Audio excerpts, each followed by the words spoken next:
Hello, and welcome to another episode of the Philly Phone Book, a podcast archive.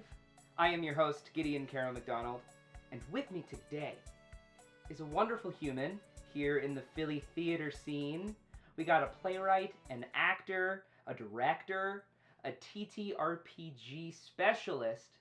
We got August Hakvaag in the room. It's me! Hello! Yay! Woo! Welcome to the show. Thank you. I'm excited to be here. Yeah, how are you? I'm good. It is a lovely day outside. It is. It's It nice. is. We've hit the in-between of summer and fall where it's not too hot, but then if you stand in the sun too long, it is. It's a little warm. And you move over and then Yeah. you're fine. Yeah. My AC in my office is really cold. So, Yeah. it's great.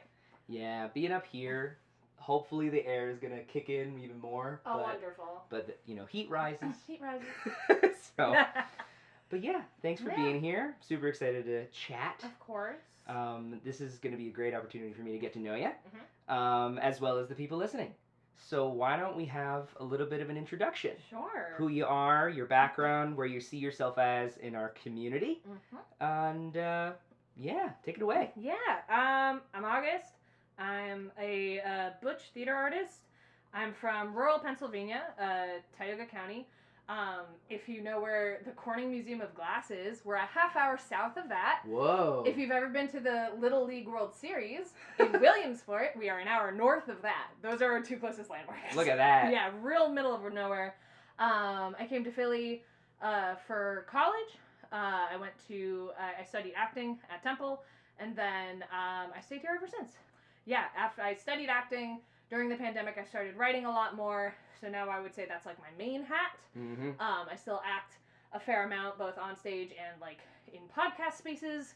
I've directed, I've sound designed, I've stage managed, and now I'm just out here. I like telling stories, I think, is the thing that I like to do and say, because I feel like it's the thing that encompasses everything. I like telling stories, and I like telling stories here, because I just feel like in Philly you get to meet personally a lot more people and a lot more different people, and it's been a lovely few years since graduating college, getting to really come into my own in this city. So it's been very nice. Awesome. Yeah, that's so great. Has theater always been in your life growing up? Has that been something you've been used to? Or Yeah, absolutely. My dad went to school for film. Oh, cool. At Temple, so he was the one who suggested I go there. My mom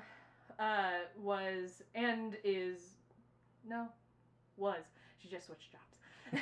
My mom was a reporter, and they met at a creative writing degree, so storytelling has always been very present. My dad got me into theater. He did stage management when film work wasn't really happening. He worked in opera for a really long time. Whoa. While not being able to read music, which I think is insane. Yeah. So it's always been around. I was in church plays, school plays, community theater plays, K through 12. As soon as I could start talking and I felt confident enough, even when I didn't feel confident enough, they were shooing me on that stage because I was very shy as a child. Oh, cool. Did not last long.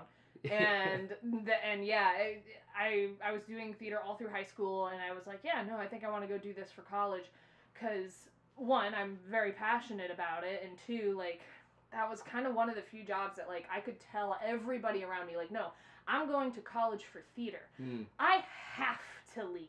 I can't stay in rural Pennsylvania because there aren't any schools for it up there. Not really. And you certainly can't be paid to do it up there. And even adults who would never dream of living in a big city and never would dream of moving away from my hometown, even they were like, no, that makes complete sense. You can't do that here. So, just across the board, everybody understood. Everybody immediately understood, and it only became even more clear the more and more lesbian I started presenting, So it was pretty clear that, that's what August is going to go do. They were like, oh, yeah, okay. This all tracks. Makes sense. I believe a friend from high school's dad said, you really blossomed when you left, and I went, thanks, Jim. Appreciate you, Jim. It's always a Jim. It's always Jim. It's always a Jim. I love Jim. I saw him recently. He's great. Shout out Jim. Shout out to Jim. Shout out Jim. Has Philly always been on your radar? Because, like, when I hear the story all the time, especially for those who have been in theater growing up, doing the whole middle school, high school plays, New York is always what gets talked about. Sure. And I know for myself, especially since, I grew up here. Sure. And so I never even had the desire to leave. Sure. It was very much like, I know that the theater world is wonderful here. UArts was right there. Temple was right there. I was like, I gotta stick around. What's the point in going to a city right over there? But for those that don't necessarily have access to a city right away, Philly's not always everybody's first pick. Yeah. That is my secret little Uno reverse there. I say all of that with the knowledge that until age 10 I lived in Manhattan. Whoa! Okay. I was born and lived in Manhattan, and we had a crazy, like, just, like, a bunch of things lined up. I was leaving my elementary school, and my dad found out that he could work from home, and this was in, like, 2008, right? Okay, so a long time ago. And we found all this stuff kind of started lining up, and they were going to raise the rent. And my dad turned to my mom and was like, where do you want to move? Because we can't do this anymore. We out of here. We're out of here. So they picked North Central PA for a myriad of reasons. And so, like, yeah, I think the impulse would be to go back to New York in that sense. But, like, I kind of wanted, like, at the time I thought of it as a stepping stone city. Because I was like, okay, if you're coming at this, like it or not, now you're from a rural area, and you don't know what city living is anymore. Yeah, true. Within the context of being an adult. So how about, state school, it's affordable, it's a good program, and we were chatting about it with, like, some strangers once. We were just making small talk with some folks, like, at a county fair, I think, and they were like, oh, have you, like, looked at Philly? They got, like, a really strong theater scene. And me and my mom were like, yeah, we kind of were, but thanks for the tip, I guess. And then, like, I got here and I was like, oh, I see what they mean. Okay, yeah, this is a really happening town. And then during the pandemic, I thought about it. I was like, what if you just, like, went to New York? Like, what if you did that? And I was like, it's expensive there. It is. It's expensive there. And a lot of my friends are in Philly. And so I told myself, like, okay, move back to Philly. If only for, like, the cost saving, and see what work you get. And if you can apply to both. That's what's also great about Philly. That's you can true. continue to work in New York if you want to. And at that point I had. And so I was like, okay, if you get to a point where you're getting more work in one place over the other, you should move to that place. Right. And there was a minute where New York and Philly were pretty 50-50 for a little while there. But then I got into, like, PlayPenn Foundry. I got my current position, and my partner's family all lives in Philly, and now I'm like, right, now I'm never gonna leave. I love it here. It's great. You got your roots. I got my roots. I put some roots down. I was like, actually, never mind. Philly's great. Yeah. Yeah. Ah, great. Yeah, I feel like, Philadelphia as a, like, metropolitan area doesn't feel like that in the best way. Yeah. I mean, of course, I'm biased. I always say this just because it's like I adore the energy. It's made sense to me. I've learned everything I needed to at an early age. But I've spent time in New York. I've gone around. I've visited places, and my friends, especially those that have gone to New York to pursue what they're doing, especially in the theater realm. And something about this energy and the people really solidifies, like, oh, the art here is gonna hit you a little harder. Yeah. And it's gonna feel a little bit more rewarding when you get a project done.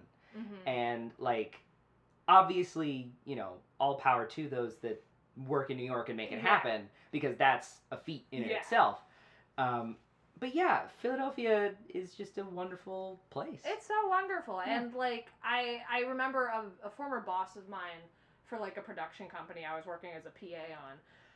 I remember her, like, trying to explain to a higher up corporate person, like, well, I mean, like, we can just ask a friend. We don't need to rent these chairs. We can ask the personal connection that I have, because that's how Philly works. Right. They give you 50 chairs.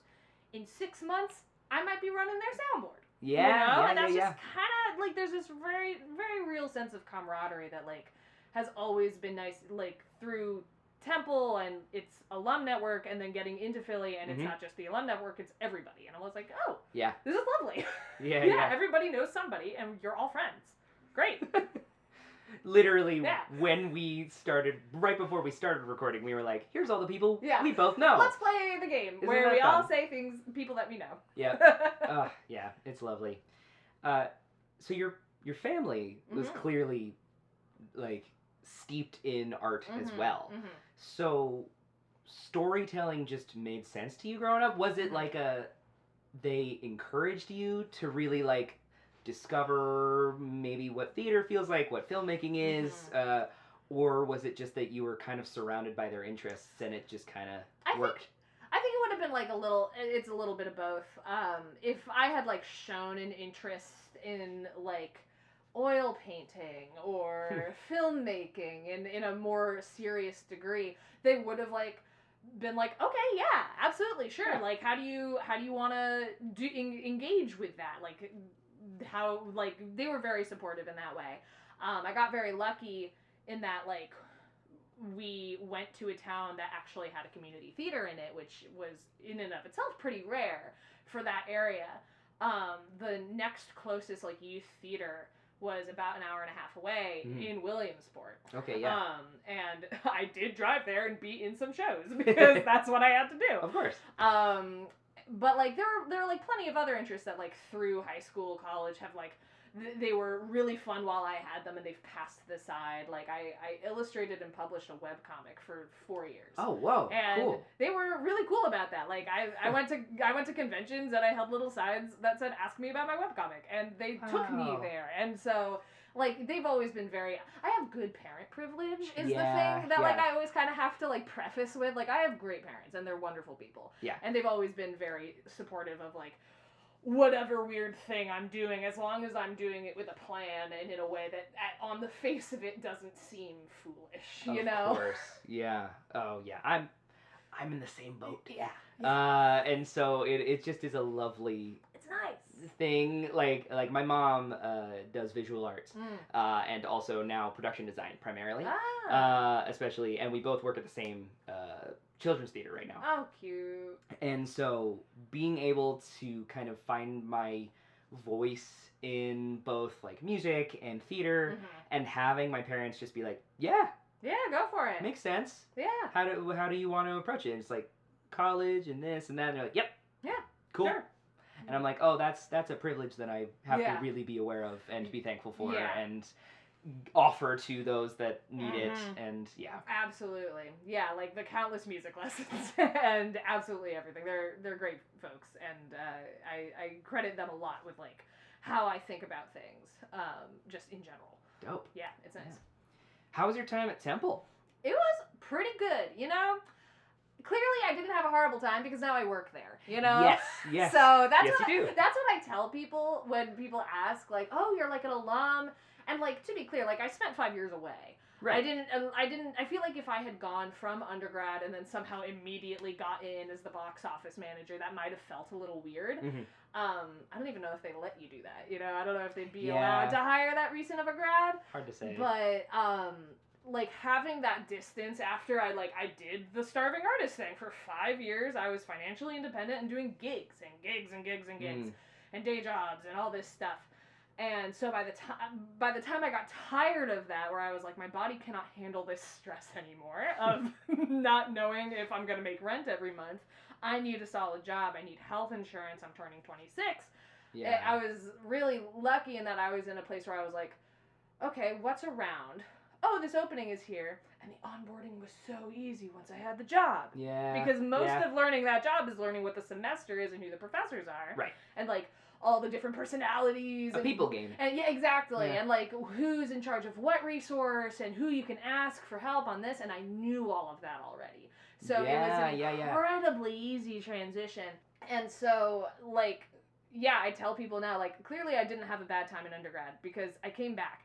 Yeah. And now that they do pay me to be there now, which does help. That's a very different. That is a very different energy. My time there, I went because I wanted, like, the well-roundedness of it all. Yeah. I really loved all the professors there. I have met so many lifelong friends who I work with on the regular. Mm-hmm. Yeah, no, I feel like I learned a lot. I think, like, the big thing was that I was allowed to, like, take a bunch of different classes. I changed my minor twice over the course of my studies. I ended with a gender, sexuality, and women's studies minor, but I started in art, and then I switched to film, and then I considered going to political science, and I was like, that's too much. That's too much dry theory for me, and I'm not going to be able to do that, so I switched to that. But, like, in hand with that, like, I also could, like, study abroad in a, I went to their Tokyo campus where they had no theater classes. And I just got to go and do my gen eds and a few history courses that I needed for my minor. But in Tokyo. Oh my god. And so I just made a point. I was like, I'm just going to go see a lot of theater while I'm here, and that'll count. And so I'll... I mean, fair. Fair enough. And I did. I saw street performances, and I saw, like, actually, like, contemporary theater, and I saw some kabuki theater, and I was like, yeah, this is... All right, paid for itself. I'm done. So sick. I've done something that none of my classmates can say that I did. Yeah. And yeah, now we're here. It was great. Oh, wow. Yeah. I feel like it really teaches you a scrappiness. Mm-hmm.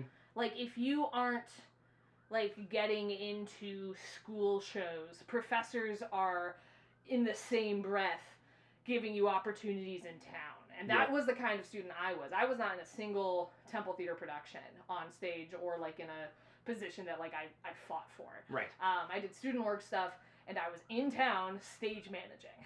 Oh, cool, yeah. Just, like, off the cuff, just to try and meet people. Yeah. That's what I did. And it was great. I feel like that was, like, the best part of it. I knew people when I graduated, and that really helped. Yep. Yeah. With my very limited time there, yes, I only had the year. But in that year, I felt very thankful for the professors and their energy in the room. Like, I took classes with Amina Robinson and Ian Rose, and just people that were like, if you want to do something, just do it. Just do it.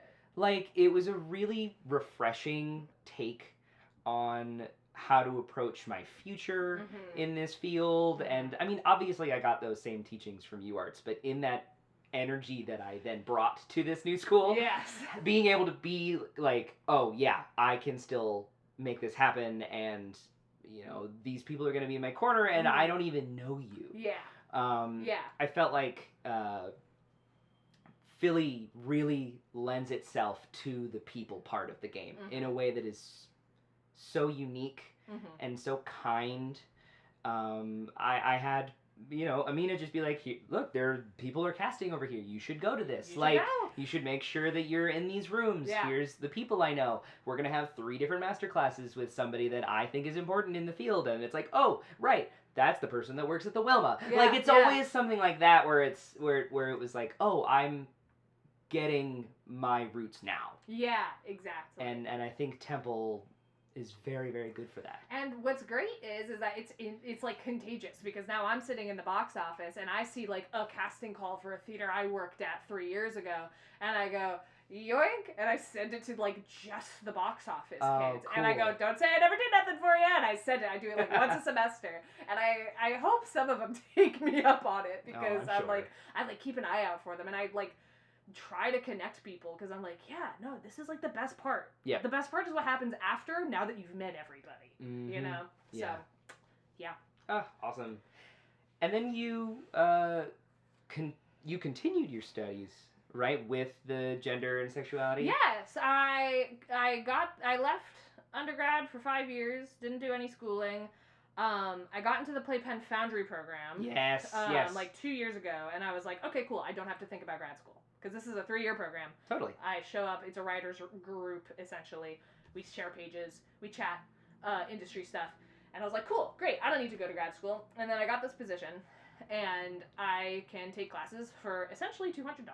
Oh, cool. Instead of the $2,000 that it usually costs. And so I was like, okay, what can I get while I'm here then? So right now I'm finishing, this year will be my 2nd year And at the end of it, I'm finishing a Gender, Sexuality, and Women's Studies Master's Certificate, which is not a full master's degree. It's not a full master's Still degree. pretty rad, though. But it is a master's degree. Yeah. And so, you know, I'm doing that, and, like, by the end of it, I will have another full-length play, because what's fun about grad school, I'm finding out as a 27-year-old, is that, like, people come to grad school from different points in their lives and with different backstories and points of view. And so you can kind of do, like, whatever you want in terms of, like, your projects and your theses, as long as it's relevant. And I was like, I can write a feminist play. I can do that. And I was talking over with my professor, and she was like, yeah, you could do that. So I'm finishing that this year. And we're just gonna kind of see how many of these certificates I can just kind of rack up while I'm here, because I can. Like, I want to take the dialects class with Melanie Julian, because I never got to take it in undergrad. Yeah. So I was like, what if I, like, audited that? What if I could just go and do it? And that's really the benefit of this job, is that I'm sitting there taking random classes. Yeah.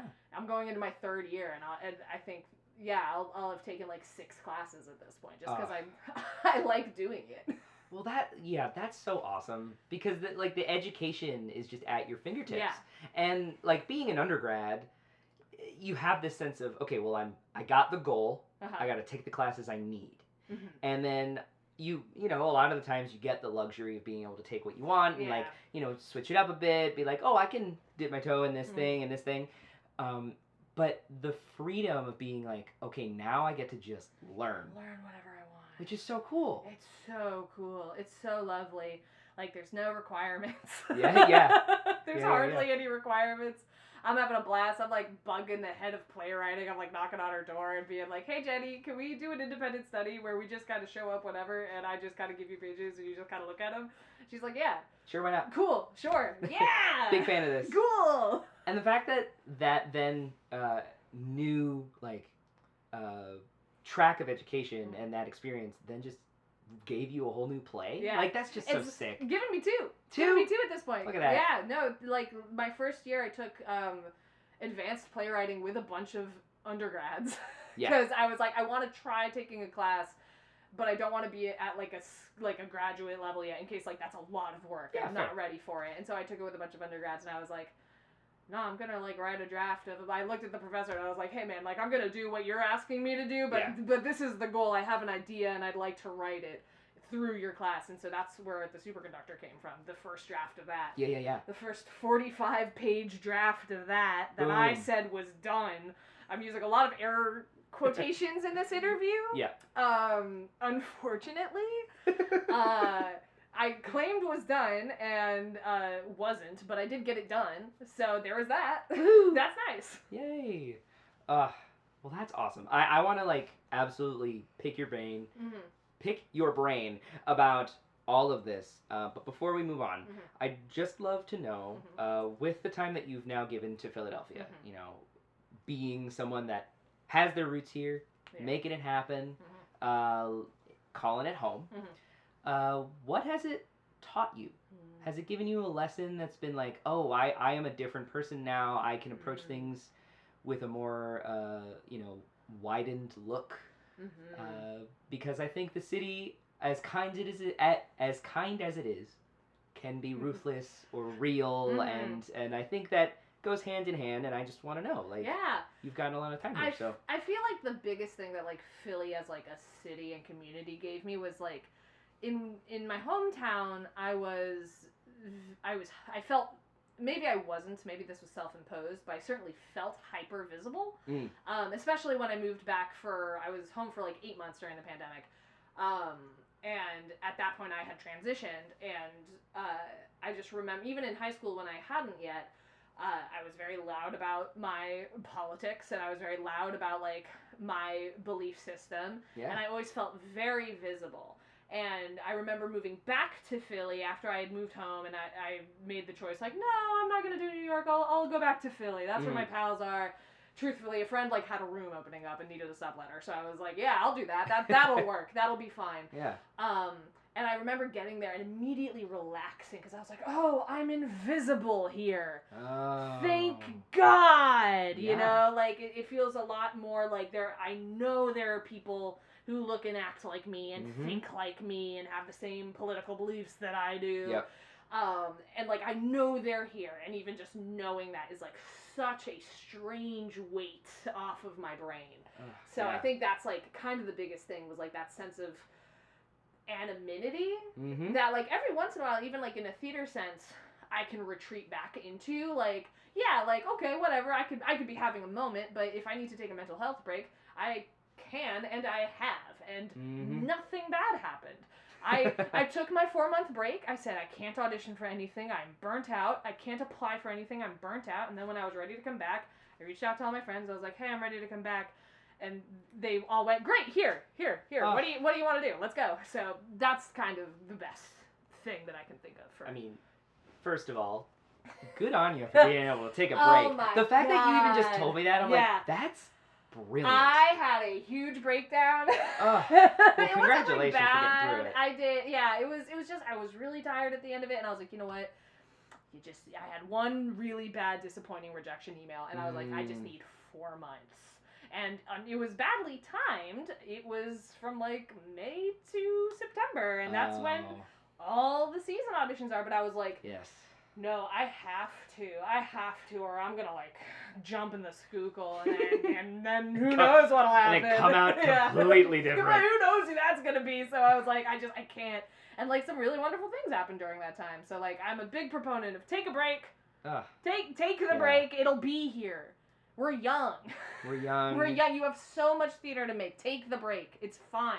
I hope you're all hearing that. Yeah. I hope I'm hearing that. Like, I get it. Momentum is important. I get it. I understand that, but if you see a chance to take a break, take the break. That's such a good... You've given me a lesson. Look at that. I'm shaking Gideon in the studio right now. Oh, wow, yeah. And the fact that you were able to do that and then be comforted. Like it was a comfortable environment that you were then able to retreat and then come back to. Yeah. And honestly, I can fully agree with the environment that the city provides, especially in today's political climate. It has been so wonderful and calming when my brain is so loud and my internet is so loud to then feel like so sure that my community and the greater of that community are like-minded and keeping each other safe. And, like, I can find other rooms that I don't know anybody in, but, like, have the same vibe. Oh, yeah. Yeah, like, I went to a concert the other day, and I was like, wow, what a relaxing space where I know we're all on the same wavelength. This is great! Yep. Yeah. Yeah. Shout out. Just shout out everyone. Shout out. Thank you for that vibe. Oh, that's lovely. Yeah. Well, with that, I want to get into the nitty-gritty. Yeah. So first... You're a playwright. I am a playwright. As you've mentioned before, that is the hat you like to wear currently and the most. Yeah. So, I mean, going back to just wanting to tell stories, that is the prime example of that. You are you are creating a story to then give to other people. Yeah. How do you approach it? What sparks that joy and that interest? And please just... Yeah. Tell me. Yeah, no, I wish I knew. Yeah, fair. Absolutely fair. I am very much at the whims of, like, what inspires me at any point. Like, it's kind of random. My partner calls it feeding the inspiration machine because I'm floating through life and I'm watching movies and I'm listening to music and I'm reading books and, like, I'll read articles and, like, things will start to poke out. And I'll go, that's interesting, and that's interesting, and I'm putting them all into the little sausage machine that's like grrr in my head, and slowly I'll have enough things where I'm like, well, what if there was a guy dealing with that? You know? If there was a person. What if? And I make this person. What if there was a little guy, in my household, this is a Tumblr thing, but we call them our little blorbos. Oh, Fern. Yeah, Fern this is our little blorbo. Okay, I have a little blorbo. Now what do they want to do? And so, I like telling stories about big things and how they are impacting a small person. Because I feel like how someone is interacting and reacting to things that like their brain or body can't actually comprehend all of. Yeah. Really tells you about their personality and like who they are as a person. So that's always kind of interested me. So I tend to pick like something that's rather large in scale. Right now I'm working on a piece that's about theoretical physics. Cool. And it's the spark for it was in 2023. There was a report went out that a lab in, I believe, Seoul, created a room temperature superconductor, which is something that's purely theoretical. Yeah. That is a technology that does not exist, but if it did, it would be kind of cool, and it would look very sci-fi, and we'd have, like, electricity everywhere, like wasteless electricity all over the world, and MRIs could be set up in fields and not in crazy magnetic rooms. Oh, wow. And trains could float, and high-speed travel would be possible, and all this stuff.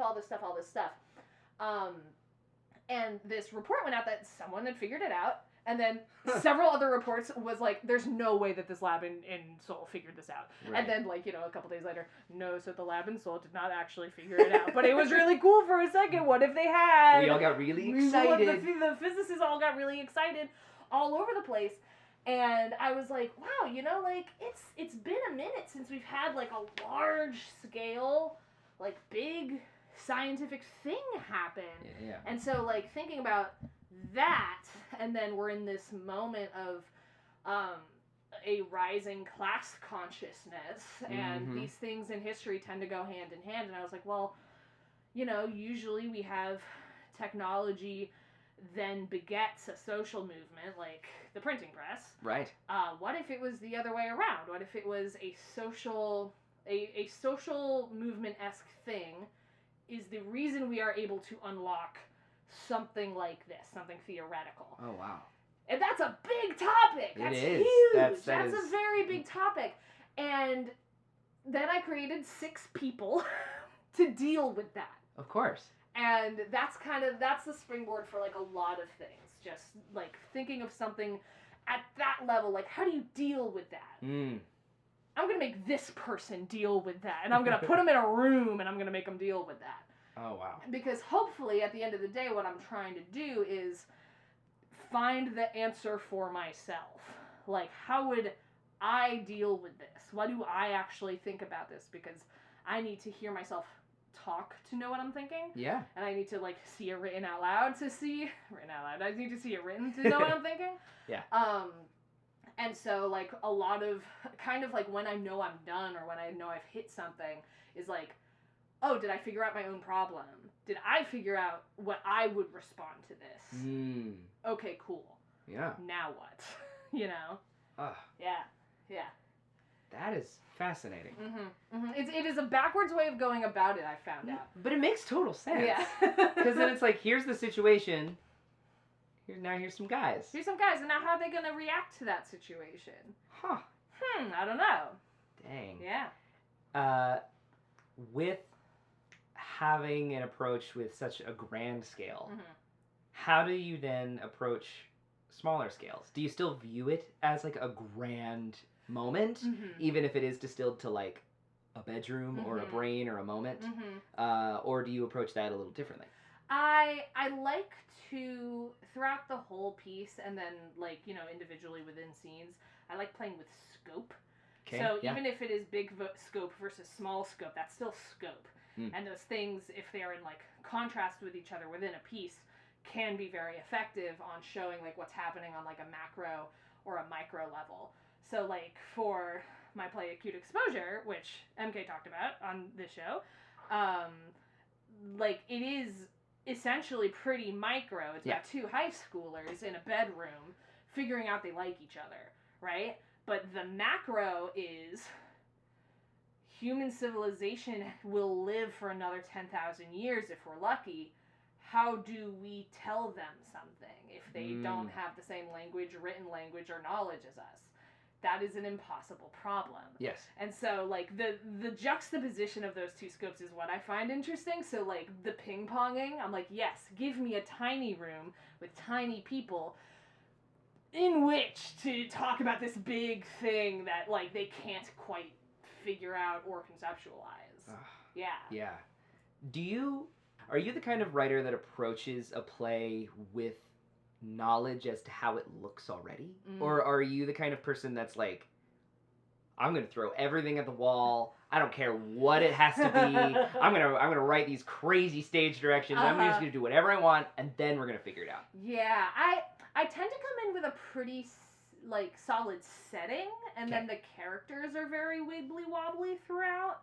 And that's a boon for the actor. Exactly. Yeah. Like for some shows, I'm like, yeah, and then like some parts of them are gonna glow, and then there's projections, and things are happening, and things are falling. Like Sarah Rule has a stage direction, plums fall from the ceiling in Eurydice, which like, what do you do with that?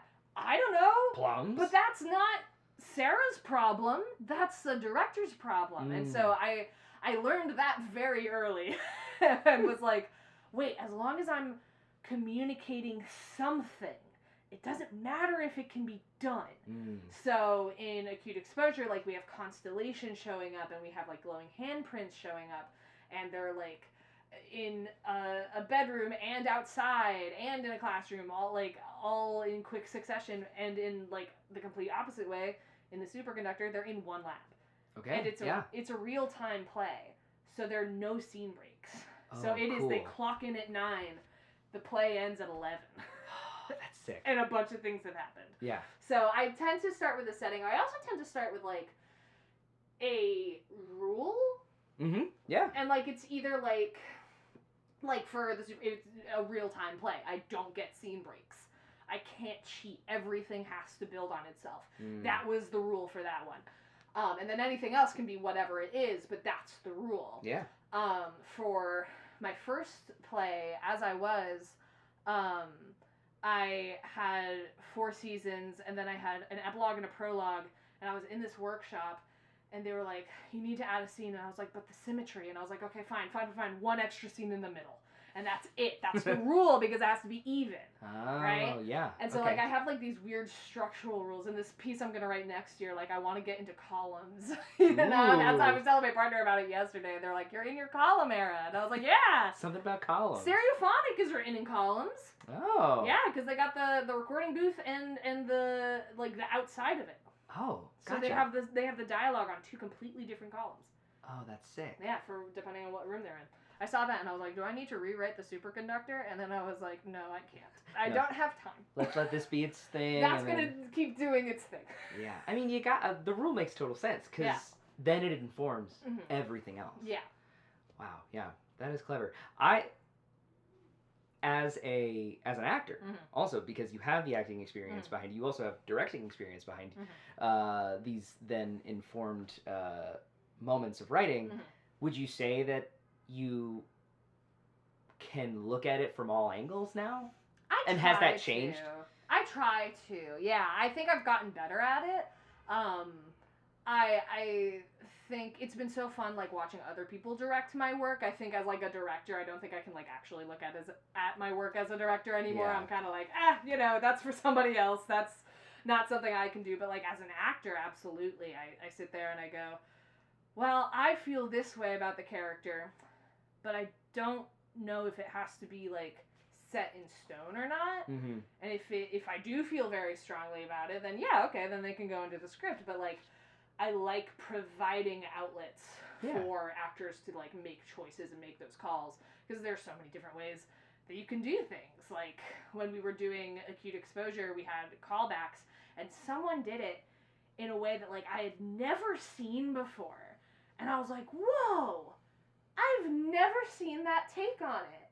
I don't know if, like, the text supports it all, but I am so, like, I'm so lovingly surprised by my own work right now. That's so cool. And so, like, I'm glad that I'm able to, like, leave that room for actors. Because after a certain point, it's not my story anymore. I kind of have to, like, be like, okay, you have the bones. Yeah. Go perform it, I guess.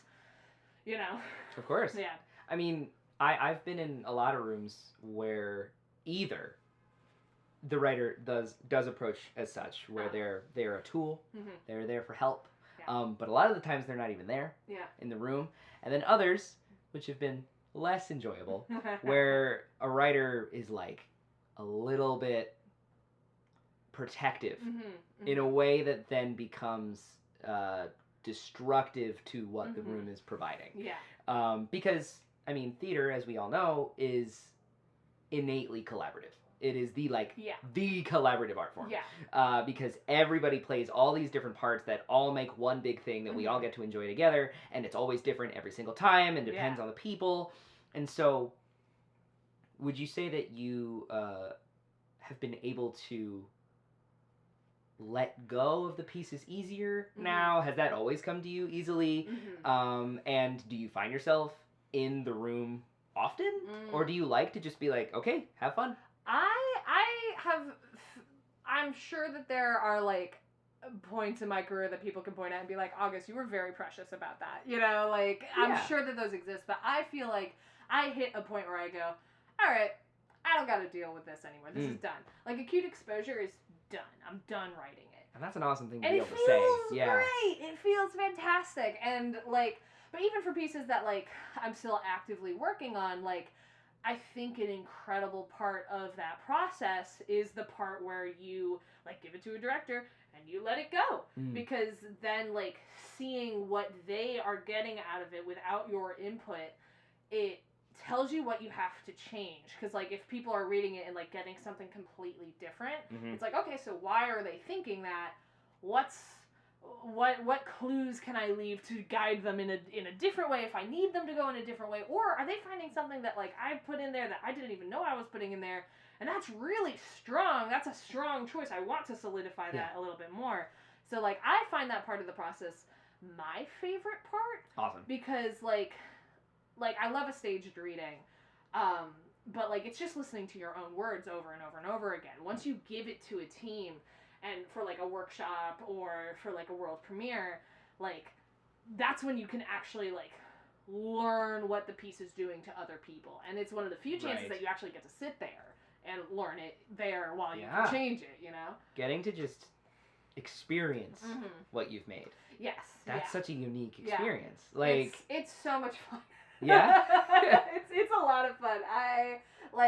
I've watched grown men sob at my work before, and it is a highlight. Ooh, it does feel very nice. So like at some point you just kind of gotta let it go, and like sometimes shows work and sometimes they don't, and sometimes it's your fault and sometimes it's nobody's fault, and sometimes the director or actor just didn't quite get it, but like you learn something from it.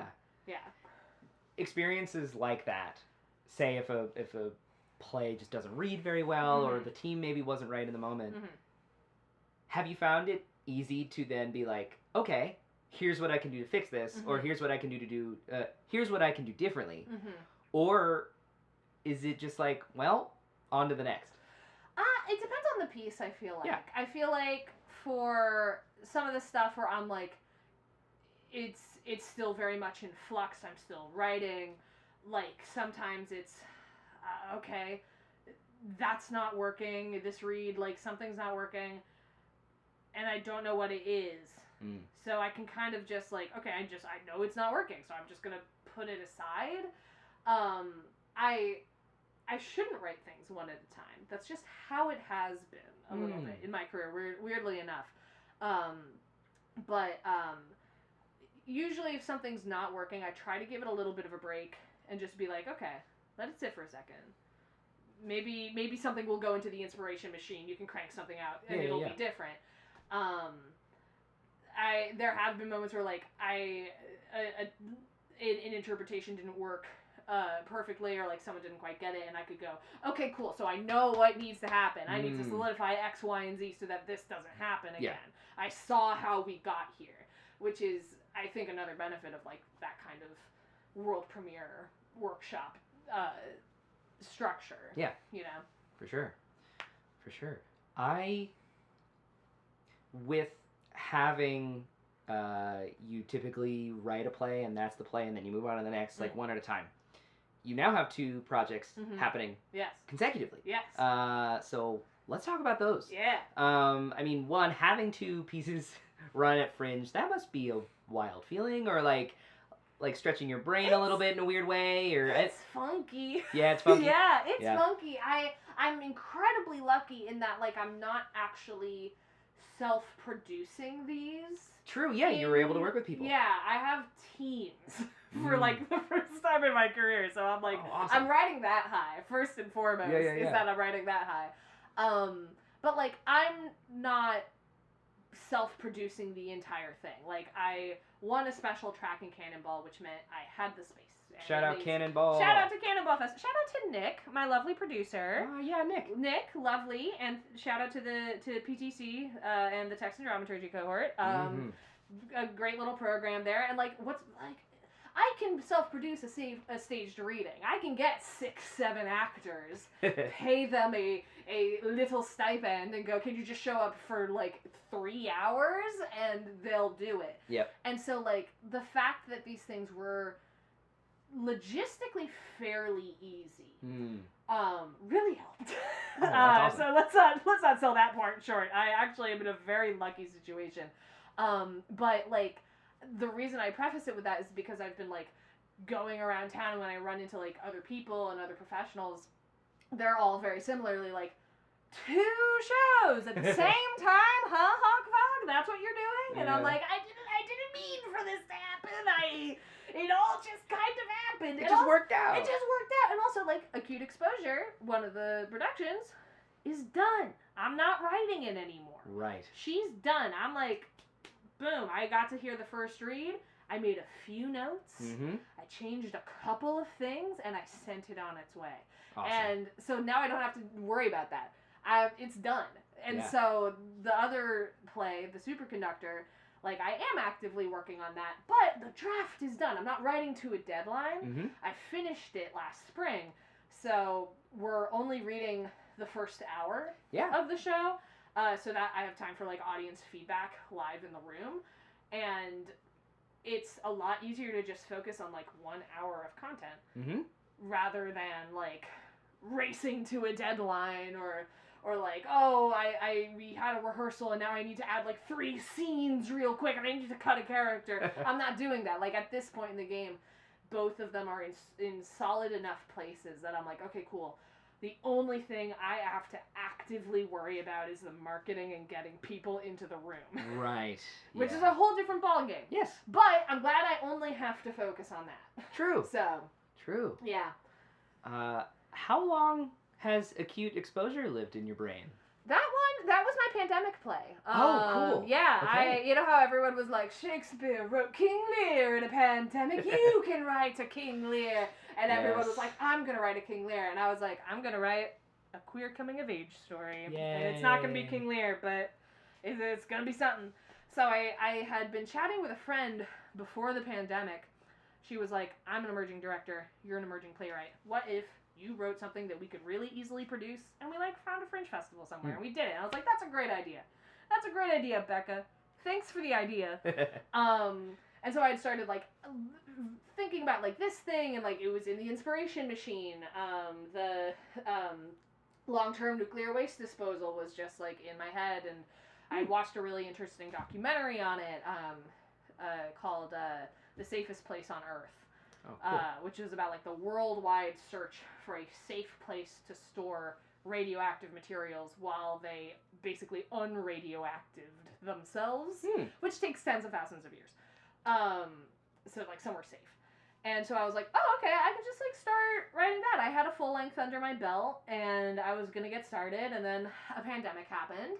Yes, it did. And I ended up being able to write that play in about 3 weeks instead of what I assume would probably have been like 6 or 7 months or potentially years. And the pandemic just put time in a funnel. I just was sitting there and I was like, well, I've got nothing better to do. Yep. I might as well. So yeah, I wrote that sucker in 3 weeks. And then I read it like among friends for a little bit.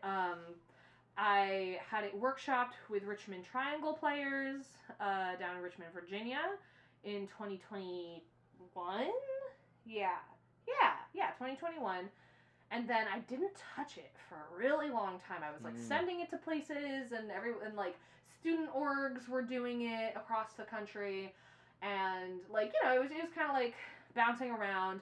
And then I had an opportunity for a really chill reading in media. And I was like, okay, let me dust this guy off. Let me see how it aged. And I was like, actually, you know, there's not too much work here to do. This is actually pretty good. And so I did some stuff with that reading, and then I submitted it to the Emos Eco Drama Festival, where it won top prize. Congratulations. And it's going to Ohio State University next spring. Hey. And so I had to have it like done. And I was like, all right. And then with this world premiere with Lemonade Stand, they were like, yeah, this is the world premiere. It's going to be done. And the end result of like all of that is like the world premiere had to have it done. And then Lemonade Stand partnered with 1319 Press, and now it's being published.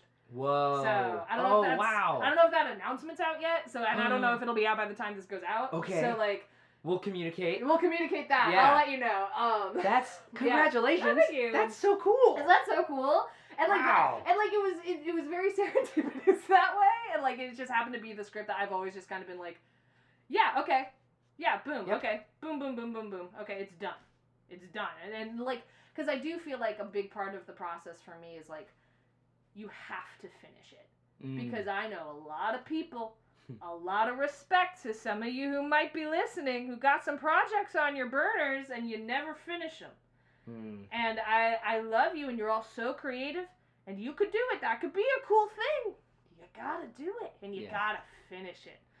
So having the first one done, and then just being able to go bam, bam, bam through acute exposure, I think was like very helpful. Yeah.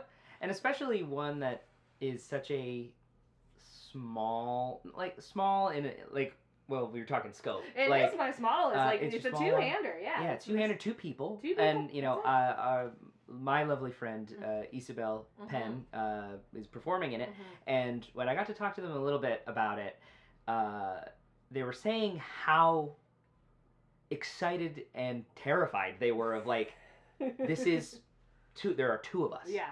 And that is the show. That's it, yeah. And it covers this very real and honest queer look at like love and connection in a raw way. Yeah. Which must have been so lovely to write. It was fun. It was nice. Yeah. Yeah, it felt good. It felt good on the reread. Like on the writing, cool. I was just kind of like blah, blah, blah, blah, blah. Right, barfing it out. I write in waves, so like really, looking back on it, what happened was I spent 3 weeks just going blah with acute exposure in a way that I haven't been able to replicate with any other play. That means something though, right? Yeah, I'm sure it does. That has to mean something. Yeah. That it like just came out of you. It was and so easy. Then it disappeared, and then it came back, and now it's getting all this and attention. You're like, okay, cool. Yeah, no, that was good. And so like looking at it now, I'm like, oh, okay, I see what I was writing about, because now I know what it is. It's that like, it's that feeling of homophobia as an environmental factor that you just have to always be dealing with. Yeah. And when you're young and you don't really know how that like is affecting you yet, in the same way that like if you're drinking contaminated water when you're a kid, it affects you when you grow up. So like that kind of like long-term trying to explain what that is, and like the hypervisibility and stuff, I was like, oh, I get what I was trying to say with this. And so it felt good that I was able to do that. Yeah. And that like actors are resonating with it in the same way. Getting to look at something that like, you know, 2020 August wrote. Yeah. To then be informed by now. Yeah. Like those have to be two different people. It's insane. And like in a similar vein, like acute exposure is done. I'm now looking at my first play, As I Was, Not As I Am, and I'm like, oh, wait a second. Like, I was spitting, I was doing some things here, and this was a good, this was the play I watched a grown man sob during. I know that it has some merits, but now I can approach it from, like, a post-pandemic, post-Luigi Mangione world. Oh, wow, yeah. In a way that, like, I think it's really going to affect the piece in a really fun way. And I don't know yet, because I haven't looked at it yet, because I got a lot of things going on.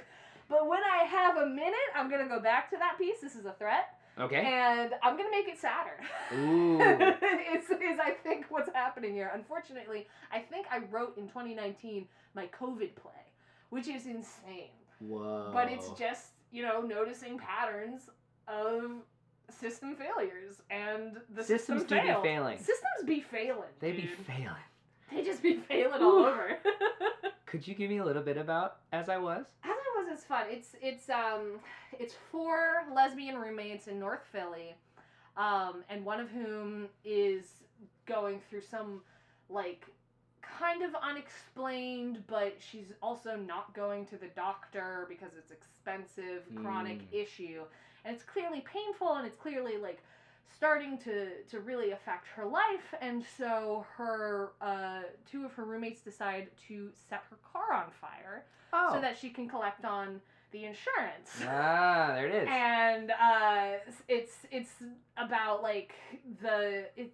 it's about the 4 of them and how their friendships all overlap with each other, and the things that you do for somebody who you care about. And what I remember really trying to hit, and I think in a world where similarly to acute exposure, when I go back to it and I open it and I go, oh, I was saying something. I think the thing that's gonna stand out about it is the struggle against a system that doesn't care. And when you are someone like myself, I recognize this in me, of someone who likes to have control over themselves, their situation, and in more toxic ways, over their friends and how their friends view them and how they interact with their friends. Yeah. Your friend's health becomes something that you think you can control. Or you think you can control your loved one's health if you just tried a little harder, or if you just maybe if you had a few more resources, or maybe you just need to go to the right doctor. But at the end of the day, you can't control you or anyone else's health, especially when there are systems making it impossible, even if it was something that you could mitigate. Yeah. And so that it's very early 20s of me. Yeah. You can tell I wrote it when I was 21, because it's just why can't I control anything in my life kind of piece. And I'm really excited to revisit it as a 27-year-old going, why can't I control anything? But different life, though. But different. Yeah. That's awesome. Yeah. That's such a cool. That one. Hi, Philly theater scene. It's just you and me now in the room. That one's looking for a world premiere. And it was a semi-finalist for the Princess Grace Award in 2021. And boom. Boom. Boom.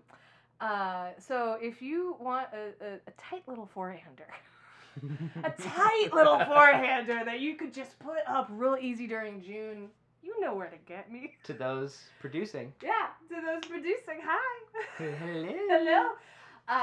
It'd be cool. It's set in Philly. I'd love it to premiere in Philly. That'd be cool. That'd be so sick. That'd be sick. And you really did write your COVID play right before. That is that's wild. It's crazy, especially now as someone who remains to be COVID conscious, of course, lives with somebody who is disabled, and all of this has just been something we've been talking about, and now I'm and now I get to turn back to my writing from the before times and see how that affected it. So yeah, we're gonna see. It'll be fun. That's so exciting. Yeah.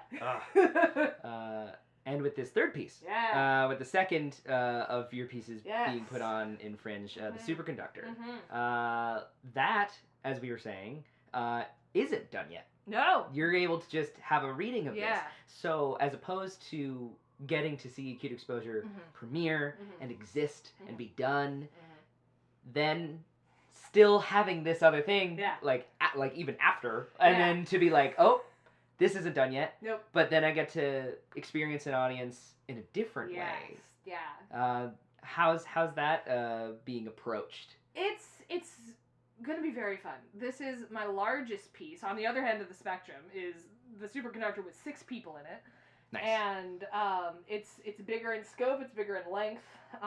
And with this one, it is the first time an audience has really heard it. I had one private backyard reading, so technically I have heard it in its entirety before. But other than that, this is kind of the first one. And I'm very excited. I'm being very specific on the kinds of audience feedback that I want. I'm going out of my way to invite physicists and labor organizers as much as I can. If that applies to you, please come. Because those are like the points of view, because that's who I'm writing about. I'm writing about a team of physicists and a labor organizer who's there to help the lab unionize. Yeah.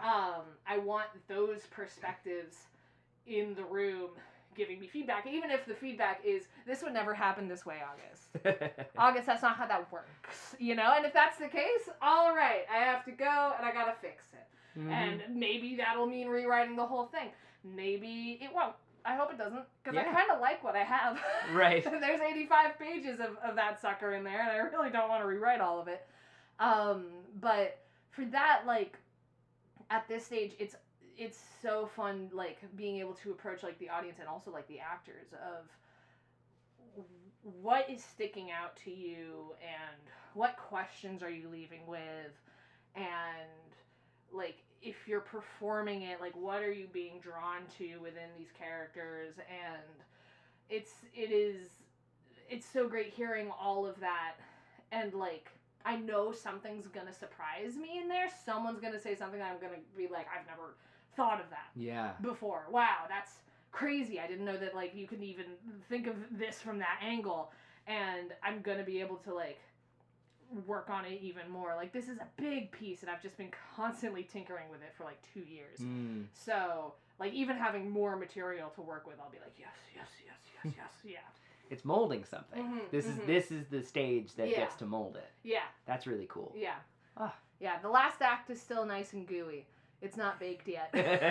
Last act's nice and gooey. The first 2 acts, I'm kind of like, okay, all right. We've got a nice little thing settling over here, and now after this, because we're only reading the first hour, I get to, like, make adjustments to the first half and then see how that affects the second half, because it's real time. I can't just, like, I have to take all of that and apply it.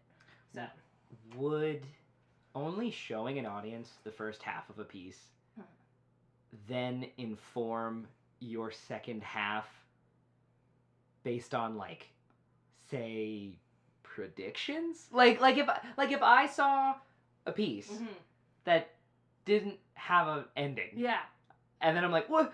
Yeah. But wait, but yeah. and then that's such a unique moment to be like, what do you think would happen? Yeah. Like would that at all change your That's what mind? I'm excited about. Yeah. Like, I have an ending, but, like, one of the questions I'm going to ask is, like, the sexual conflict in the piece is whether or not they actually vote to unionize. That's the thing that is happening on this day. And so I'm really excited to, like, ask the audience that question, like, based on what you have seen, what do you think is going to happen? And, like, seeing, and maybe not, like, what do you think is going to happen, but, like, what would be satisfying to you if it did happen? Yeah. You know, like there is a way to make not voting for a union satisfying if it's checking off several other boxes. Ideologically, I might disagree with that, but if the audience is like, I don't actually want to know if they did it or not because they're putting ballots into a locked box, like, I don't actually want to know, that's not within the framework of your story right now, it doesn't matter, that's interesting information. Yeah. And I love an ambiguous ending. Yeah, those are fun. Those are really fun, and I think they really freak people out. So I'm excited to see, like, what people say on that front. I don't know, like, how much more specific folks can get on that, but, like, that's, like, the thing that they're constantly talking about and debating through the whole show. So I'm excited to see what people's response is. Whew. Yeah. Oh, that's exciting. Yeah. To those listening, go check out August's work here in Philly during our Fringe Festival. You want to give us those dates? We can do that at the end also, but... Yeah, I can give dates. The Superconductor has a reading on September 13th at 1:30 p.m., which is a Saturday. Come after lunch. Acute Exposure opens on, I believe, Wednesday the 24th. Yeah. And then closes on the 28th. And if you wanted to do a Hakvaag double feature, you could see Acute Exposure's closing performance on 2 p.m. on the 28th. That's a Sunday. And then at 5, walk around the corner to the Proscenium at the Drake and come to the second reading of the superconductor. We're only ever going to read the first half. It's not like the first reading is the first half of the play and the second reading is the second half. We're not going to do that. Only getting the first. Only getting the first half because they gave me 90 minutes. And the show's over 2 hours long, and you weren't going to get the end anyway. Right. So different format, different time. That'll be another. If you're in Philly next summer, the Superconductor will be the play that I submit for the PlayPenn Festival, which I get a rating through there when I graduate from the PlayPenn Foundry program. So you can hear the whole thing in July. In some time. In 11 months. Yes. So mark your calendars. And by then it shall be fully baked. Yay. Yeah. Oh, exciting. Yeah. Well, congratulations. Yeah, thank you. That's so fun. Thank you. I'm excited to see them. It's nuts. It's absolutely nuts. It's nuts. Wow, yeah. Moving aside from your writing world, I'd love to dive a little bit into your acting world. You went to Temple with the concentration in acting. So you were trained as an actor, primarily, let's say. And you continue to work as an actor here and there. Would you say that you started primarily like working as an actor? That's like the bulk of what you did? I think that was the goal. As, you know, as someone who is visibly queer and visibly trans and visibly not thin, acting looked a lot different for me as a 21-year-old than it did for a lot of other people. For sure. So a lot of like me getting into things was acting in like smaller Shakespeare stuff because there's just a lot more flexibility in those roles. There is. And I was with Indecker's Theater Productions, who are a great group of people, and they do Shakespeare like outside in the park a lot. Love. And I did 2 shows with them, and then I didn't actually have. I was like doing other stuff. I would be in things. I was in 24-hour plays. The National, so I went to New York and I got to perform off-Broadway. Technically, I'm using air quotes again. Technically, I've had my off-Broadway debut in that sense. Thank you. But you know, like small stuff like short plays, free Shakespeare in the parks. I only made my professional debut a year ago when I was at Hedgerow for Midsummer. Oh yeah. When I was Bottom and like. And I was like 26, and I was like, okay, cool. That took 4 years after graduation, and that makes complete sense because I'm the kind of actor type where my career is not going to take off until I'm salt and pepper, and I'm pushing 40. That's something that I've known since I was like 17. Oh, wow. I've known it for a long, long time, because like, you know, I didn't have the body type of an ingenue, and it went even further away when I transitioned, and so I was like, you know what? When it looks like I could have been at Stonewall, it's gonna be over for you, hoes. You can't. You will not be ready. You will not be ready. When I go gray, I am going to be all over the Eastern Seaboard. Hell yeah. All over. It's just not going to happen right now. Right. You know? Of course. Bottom's a juicy role, though. It is. I had a lot of fun on that production. It was wonderfully designed. A cast of 17 people. Ooh. Not a single jerk. Every single person was incredibly kind of professional. You're lying to my face. I'm not. That's like I walked around for 3 months going like, guys, I don't hate anybody on this cast. You're all really my friends? That's so cool. You're all really like cool and chill, and I like being here. This is nuts. That's a dream. That's a dream. It was really nice. It was really nice. Yeah. And so like, yeah, the goal now is like, okay, I don't think I want to be a full-time professional actor. That comes with a lack of job security that I simply mentally don't enjoy. And so if I get on stage in some capacity once a year, I'm happy with that. Yeah. I love that. And then I also I supplement it with my podcast work and stuff like that. And so I always have something chewing. Yeah. Over here, and I'm like, okay, I'm still using the muscle, I'm still doing it, and every once in a while I start going I'm not an actor anymore. I'm not acting. I'm not doing it. And then I do a few rounds of auditions and I get a few callbacks and I land a show and I go, okay, I am still an actor. Actually, you can leave and you can come back and you can always act because that never goes away. That's true. That's a toolbox that you'll always have. You always have it. And it's only great. Just grows. Yeah, absolutely. I've really loved growing into being a writer performer, especially for sketch and comedy stuff. that was fun. I did that for the first time last year. Yeah. And I was like, oh, man, I want to do that again. That was really fun and easy. I want to hear about that real quick. Yeah, Let's talk about that. I was in... We got a poster right up for it's all right up here. For our this is audio, so you can't see us, but we have a poster of this wonderful project because Fern was a part of it. Yeah, Fern was a part of it. Yeah. I was in last night at Camp Green Lake. I was on the writing team and performing team for that with the Impulse Control Freaks, who do a myriad of funny shows. So if you see a show by them going out, go catch it because it's always funny. And yeah, it was like a summer camp themed sketch show, and we just had a blast, just sitting in the basement of the Interact Theater, being like, but what if the kid talked with a lisp? Is that funny? Like it was such a fun process. Oh, cool. Yeah, we had a lot of fun with that. I mean, that's like mixing your worlds, and then also getting to perform it, and then like just being funny with a group of people that want to be funny on stage. Like, that's so cool. It's fun.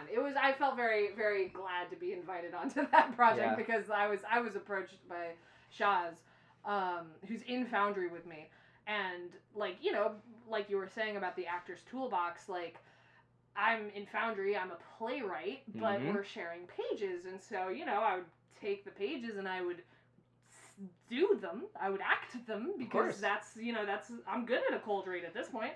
And I think, like, through that, weirdly enough, that's kind of what, like, got me back more into some more professional acting, because, like, a room full of professional theater, professional Philly playwrights were like, oh, August can read.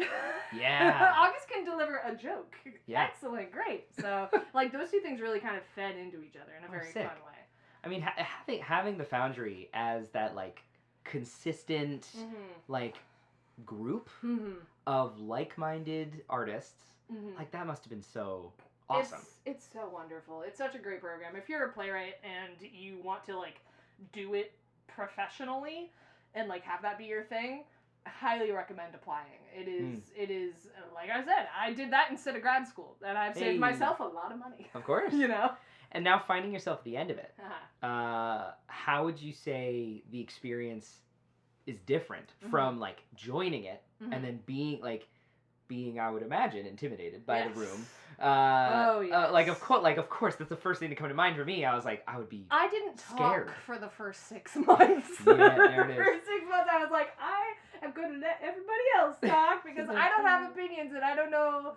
Like, I didn't know how to articulate them was also the big thing. Not and the like, language. Some point in my second year, and I don't know if it was like the Foundry or if it was like I just kind of arbitrarily hit whatever number of shows you have to see to be able to talk about theater in like a productive way.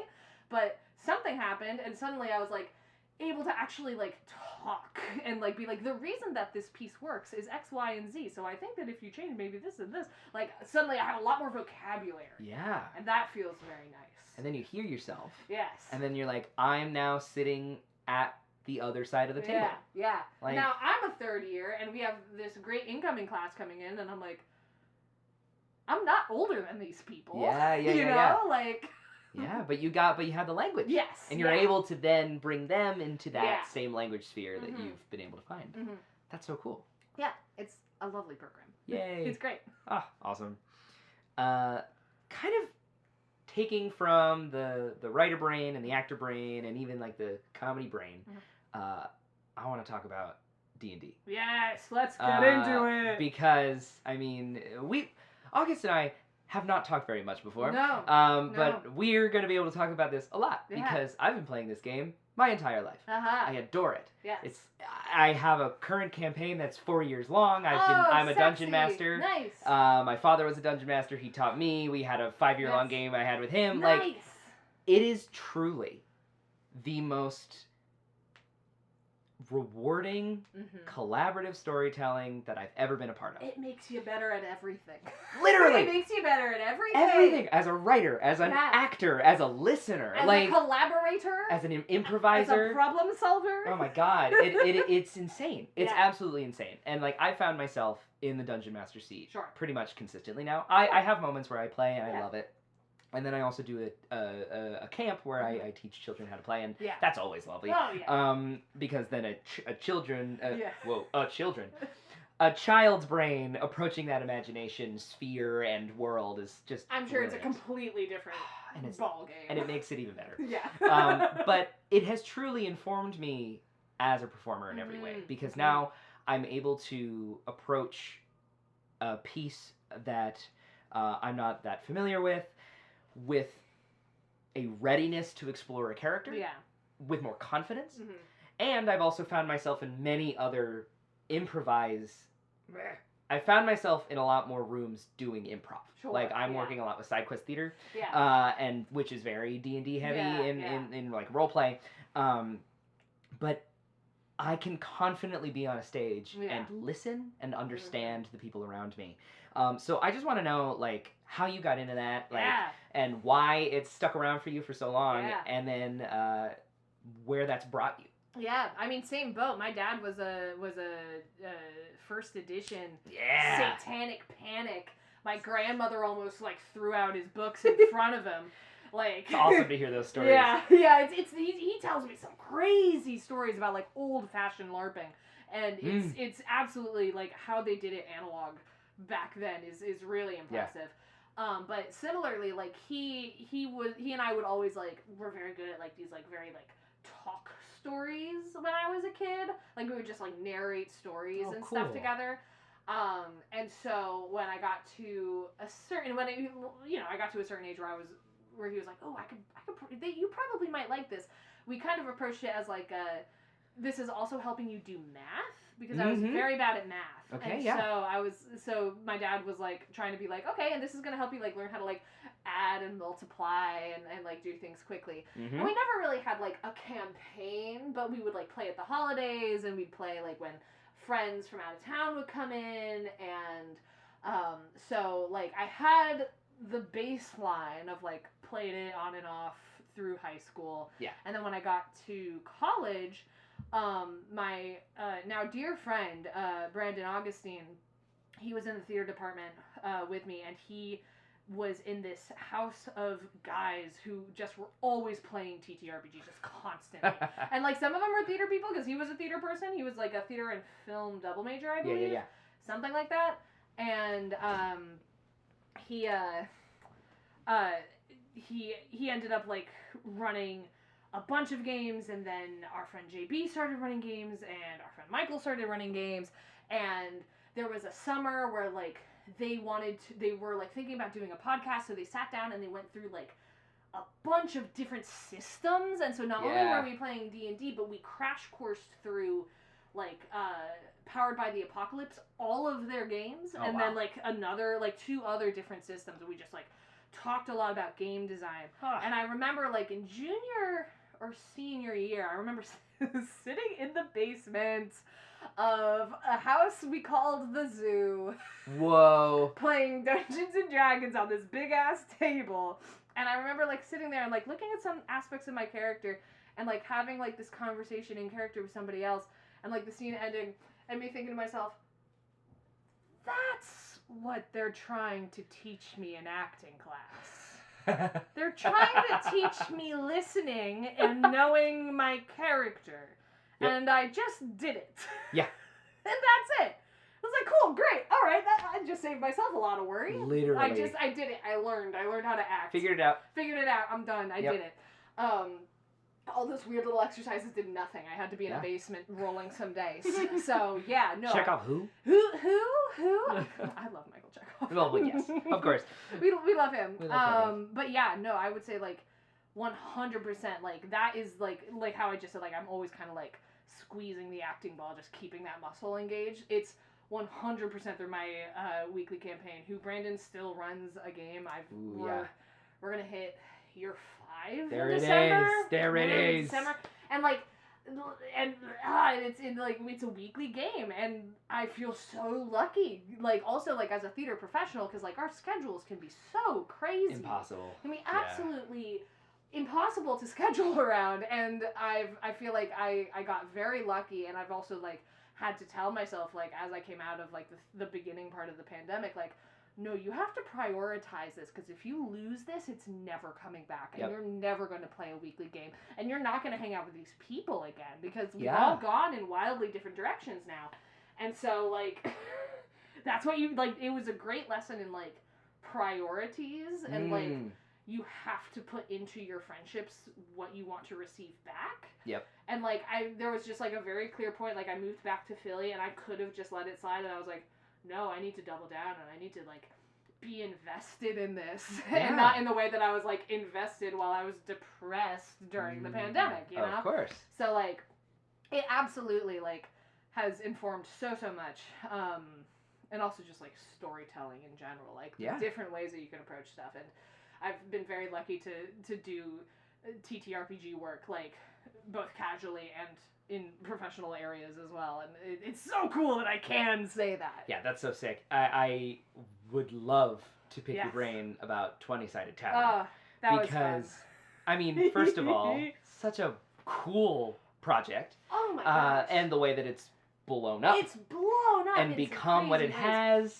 Like, you were in the room for that. I was. Early on. Talk about, like, luck.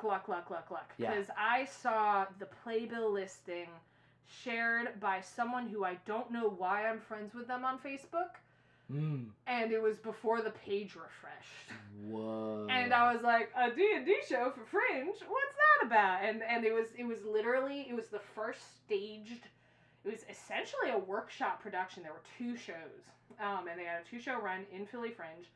And they were looking for a couple of more local actors, and they had David Andrew Greener Laws, Daggle, who's one of the creators, and Sarah, who's one of the creators, and they had 2 other folks from New York who they had been workshopping through the pandemic with this, and they had a Zoom call, and I was in one of the rooms and all this stuff, and I was like, man, there's dozens and dozens of people in here.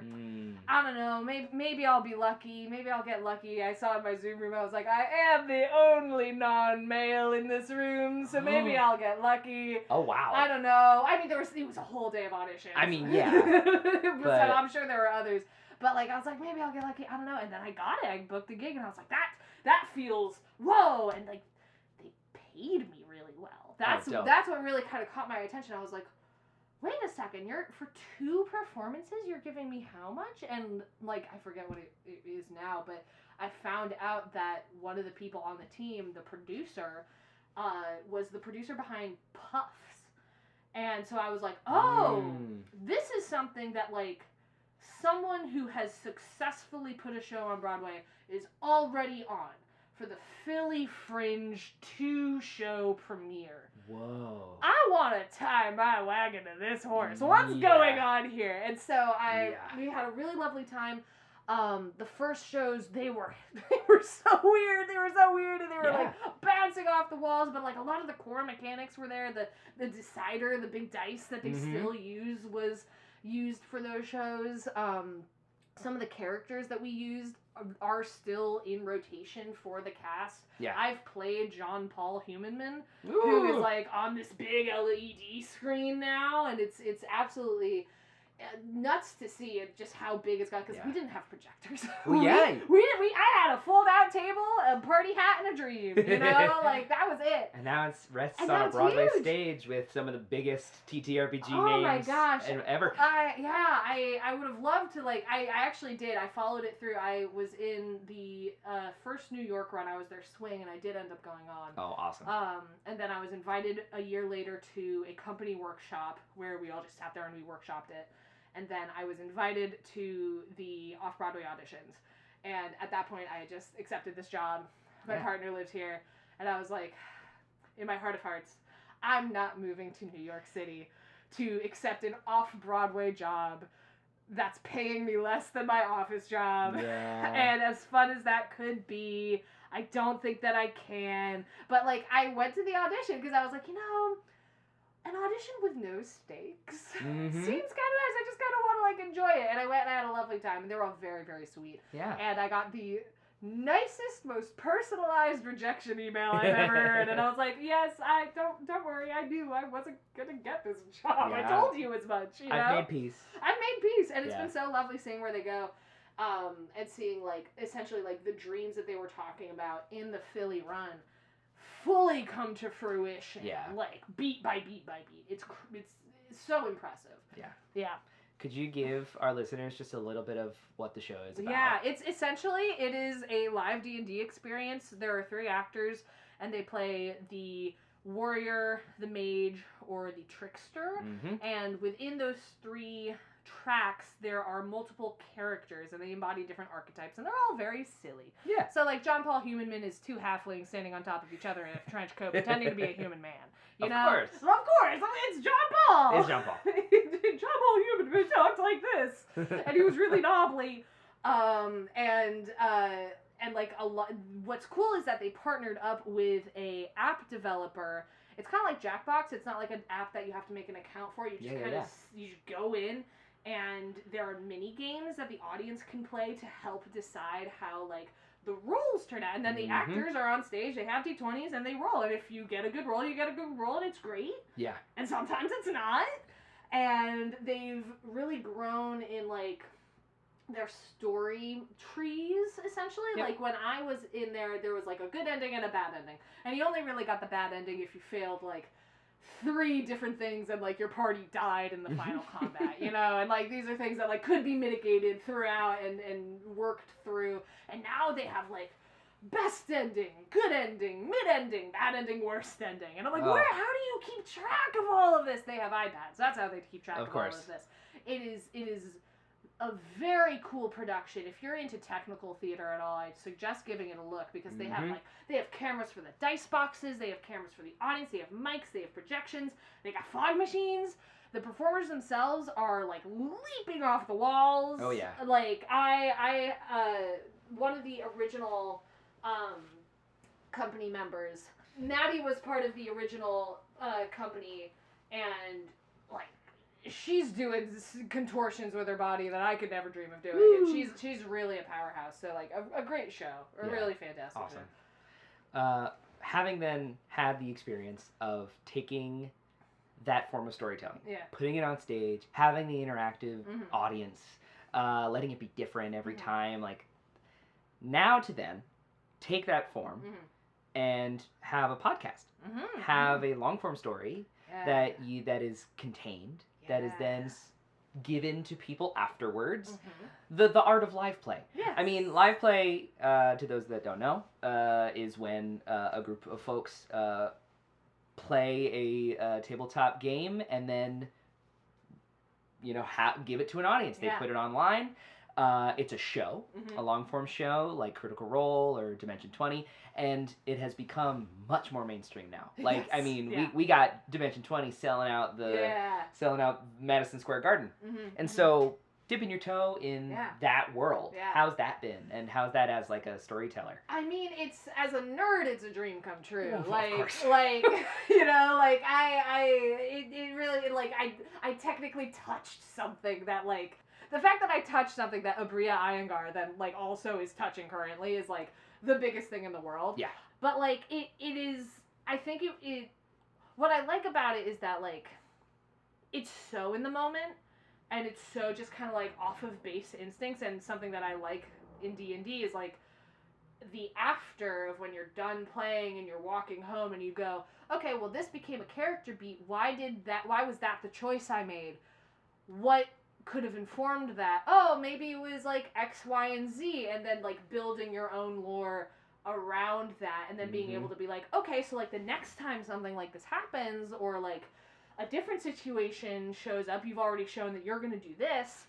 Now you can think about, like, well, what happens if you do it a different way? And so, like, there's so many branches, and, like, as a storyteller, like, it's so character focused that, like, it's so much fun to just, like, have one little guy, and you're like, and I'm creating this, like, weird little story around him, and, like, my goal is to tell that story well. And, like, I don't have to think about the world, because that's somebody else's job. Yeah. And I'm just going to focus on doing justice to this one person. Yeah. And that feels very nice. That's so interesting that as a playwright, Yeah. you are a player focus in the game. Like, so you don't find yourself behind the screen very much? Not very often. Strangely enough, every once in a while, I'll DM like something short form, and I'm dipping my toe more into like 4-session arc campaigns, you know, like I don't have time for, and that's fair, for a whole year thing, but like I definitely would love like a crack at doing it like more or doing it differently, but I like not being in charge is also kind of half of it. Like similarly, like to how like I'm not producing these 2 shows in Fringe, so I can relax, and that makes the whole thing so much more enjoyable. What is nice about being an actor is that you're not in charge. Yes, you know, that is one of the big benefits. You are not the one making the decisions on the costumes or the set, or the story arc is like the theme of the of the thing being told. Like, is everything okay? Like, you don't have to worry about that. You just got to worry about yourself. Yeah. And so, like, in this long-term game that I've played, and then now I'm on the podcast Wing Women, I just have to focus about my character, and the GM's gonna throw stuff at me, and I trust them to throw stuff at me, and then it's my job to interact with it, because reactionary. That's just good player behavior, you know? So, and good playwriting behavior, and good acting behavior. Yeah. Because then, like you were saying, you get to write and focus on a story purely for one person, one character, that then influences the world, and the world then influences you. Yeah. And so that's a completely, like, encapsulating moment of the work you like to do. Yeah. That's so fun. Yeah. You could literally see in the room that we're recording, all of that is the campaign that I'm running currently. Because I have been graced by the gods that one of my lovely friends and players, Ella Carter, can draw. Is an artist professionally, and so she's like, because we were even saying how, you know, it informs your work like as actors and writers, even as visual artists. She's drawn like I think 300-400 pieces for this. It's entirely inevitable. Because it's given her the most inspiration that most things have ever done. Yeah. In college, I'd have fan art Fridays for myself, where I would just like doodle in the corners of my notebook, because like I had a little bit of illustration. I wasn't pursuing it professionally in any regard anymore, and so I was just like, and now I get to draw my little guys, my little necromancers. Yeah. Getting to be in a podcast, an audio format and video format, sort of sometimes for socials mainly. Yeah, makes sense. Yeah. Getting to then think about a D&D game that is, say, often personal, you know, behind a table with the room, like that is a story that is told for those people. Yeah. To then have to consider that story for an audience. How do you approach that? That is, it's fun. It's really fun, because even though it is like for other people, like what's fun about that then is that I can make decisions that like the character might not understand, but is a very instinctual, and I meta theatrically am like, okay, the audience will understand that this is happening in response to something else, even if Nino herself doesn't know that. Like, it is one of my favorite things now is like listening back to episodes and seeing like what seeds I'm planting back there. Like, a fun thing for season 3 of Wing Women is that Nino multiple times just offhandedly mentions that she's cursed. And, like, that's just been a fun thing for, like, you know, it's like a character, like, why does she think that? What's going on? What? And then, like, on a metatextual thing, how do then the other players break that? Because clearly it's affecting Nino in some way, even if they don't believe it either. For context, this is, like, it's set in World War II. There's no magic in this system. Oh, wow, cool. So, it is about the only all-female bombing unit in World War II, on the side of the Russians.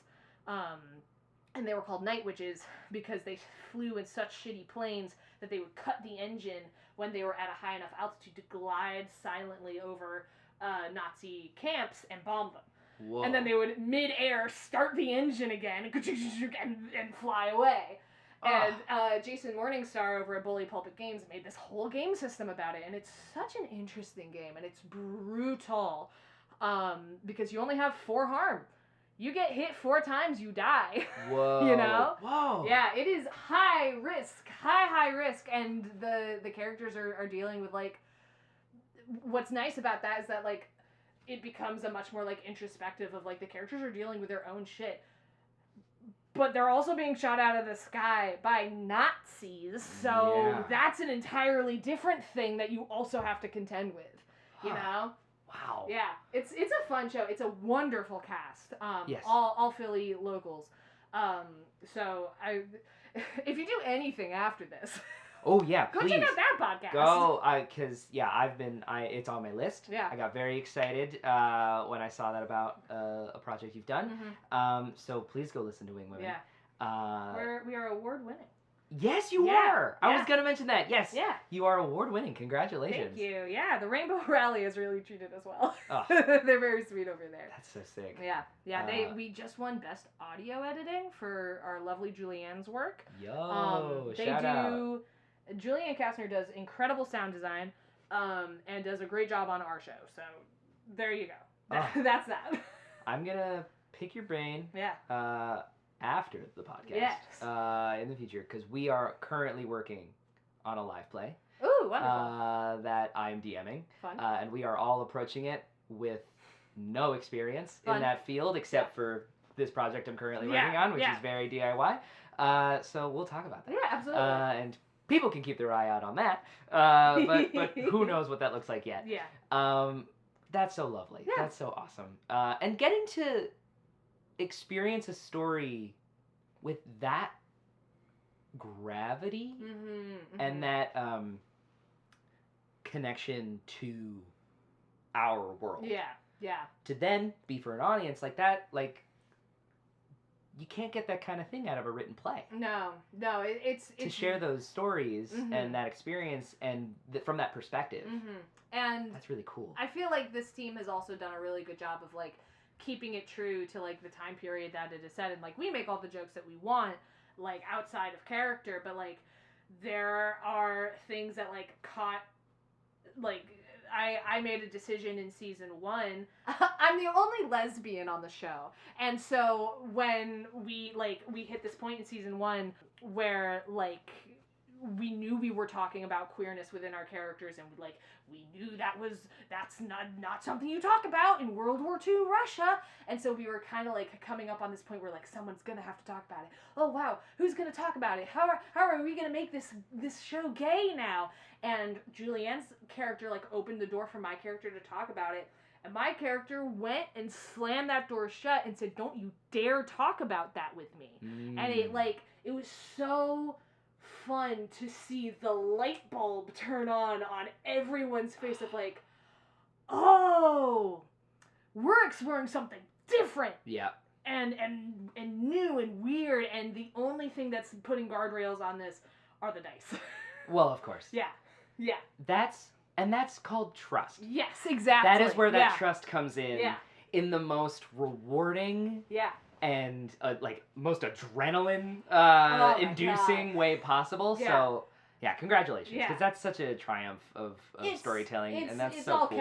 It's all Kevin McCann. Talk about a great guy. Shout out Kevin. He's a great game master, a great actor.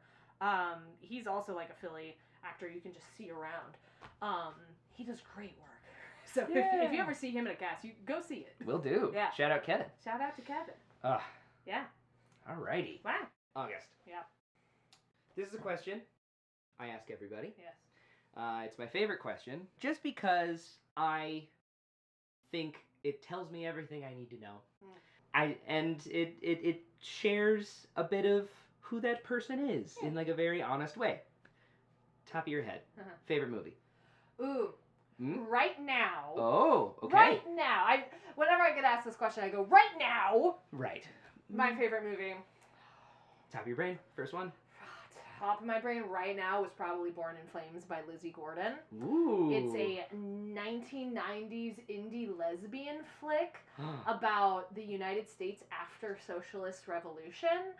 And, like, looking at it, like, 10 years later, and like seeing that there are still problems. And what's interesting about it is that I don't know if the timeline quite lines up. I think the movie is talking about intersectionality, like the aspect of feminism where your identities cross section on each other. So systems of oppression affect a black lesbian differently than they would affect a black man, because a black lesbian is also dealing with sexism and homophobia, and but they're both dealing with racism. Right. And that's a term that was coined in the 90s by Kimberly Crenshaw, and this movie, I think, predates it. But the central core of the movie is about like different feminist groups, and clearly they're all from like kind of different backgrounds and ideologies and identities, coming together over a central conflict, and how at what point do you have to put those differences aside and actually do something.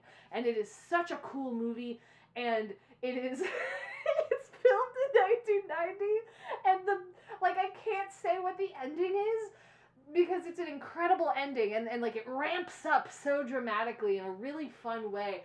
But you have to remember it was shot in 1990, and the big thing that America was worried about in 1990s was domestic terrorism, going after large buildings in America, and violence and destructions towards certain buildings, right? That may have gone on to be historically important and destroyed in other politically motivated ways. I might remember what you're talking about. Yeah, perhaps, maybe. Yeah. It's a really incredible movie. I love it so much. Oh. Please share the title one more time. Yeah, it's Born in Flames. Born in Flames. Directed by Lizzie Gordon. Lizzie Gordon, also just an incredible lesbian filmmaker. Ooh. That is awesome. All of her stuff is very class oriented, which I've always really loved. I have not heard of this film. Yeah. And I am very excited to watch it. Go. It's I have a Criterion subscription, so that's why I watched it. Born in Flames is actually pretty hard to watch. But if you ever have a Criterion subscription or know somebody who does, that's how you can watch it. I know people. I got a guy. I'm sure. Oh, that's great. Yeah. Has that? When did you watch it first? First time. It was like within the last year. So it's relatively new. Yeah, it was pretty new for us. Me and my partner watched it, and we were just like blown away by it. We had watched Lizzie Gordon's other film, Working Girl, I think it's called, and that's just about a lesbian sex worker, and she's really good at like focusing in on like one character, and and specifically like one woman, and like just painting her in such a neutral but like caring light, and it's just a great character study across the board. Yeah, if you can't find Working Girl is much more common and a lot easier to find. I believe you can get that at the library. So that one, if you just are interested in Lizzie Gordon's work, start with that one. Cool. But Born in Flames is like top tier. I need every Queer 101 class to show this, because that's it. That's what it is. We've been having these conversations for decades. Right. That's it. It always cycles. through. Yeah, that's it. Well, thank you for sharing. Go watch Born in Flames if you can, because I sure will. Yeah. I make an effort to watch all these movies that people suggest for me. Nice. Why not? Start a letterbox list. I have. Yeah. I'll send it to you. Nice. I have a little list in my review and what they. Yeah, it's been great. I found Letterboxd a while ago, and I was like, this is so fun. Yeah. Because I got my brain is very much like, for lack of a better term, Pokemon oriented. Sure. No, I understand. Yeah. So whenever there's a collect them all sort of narrative to a thing I can do, I'm like, well, that's awesome. Yeah. I can log a thing. I can log and then my log can be seen by other people, and my log can then change, and I can have multiple like it's just it really takes something in here. Great. So yeah.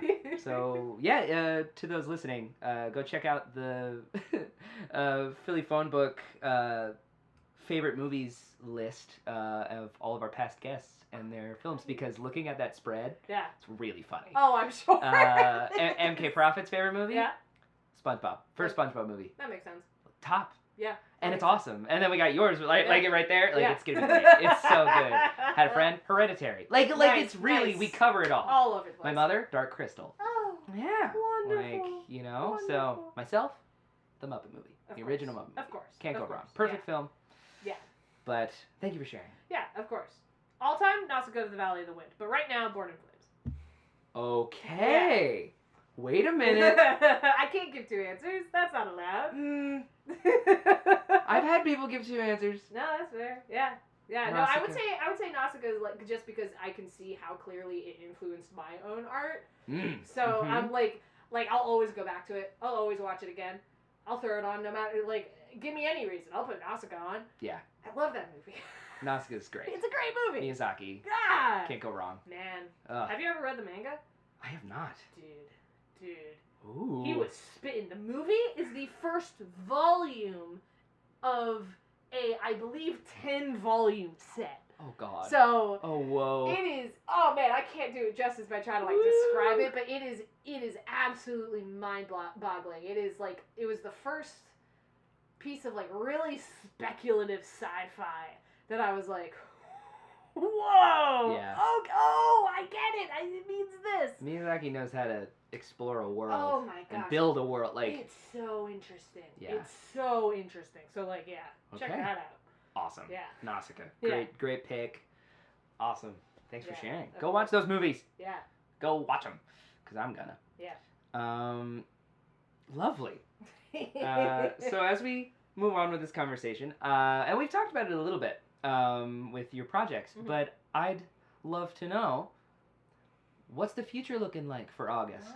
You know, we've talked about your upbringing, where you started, where you're at now.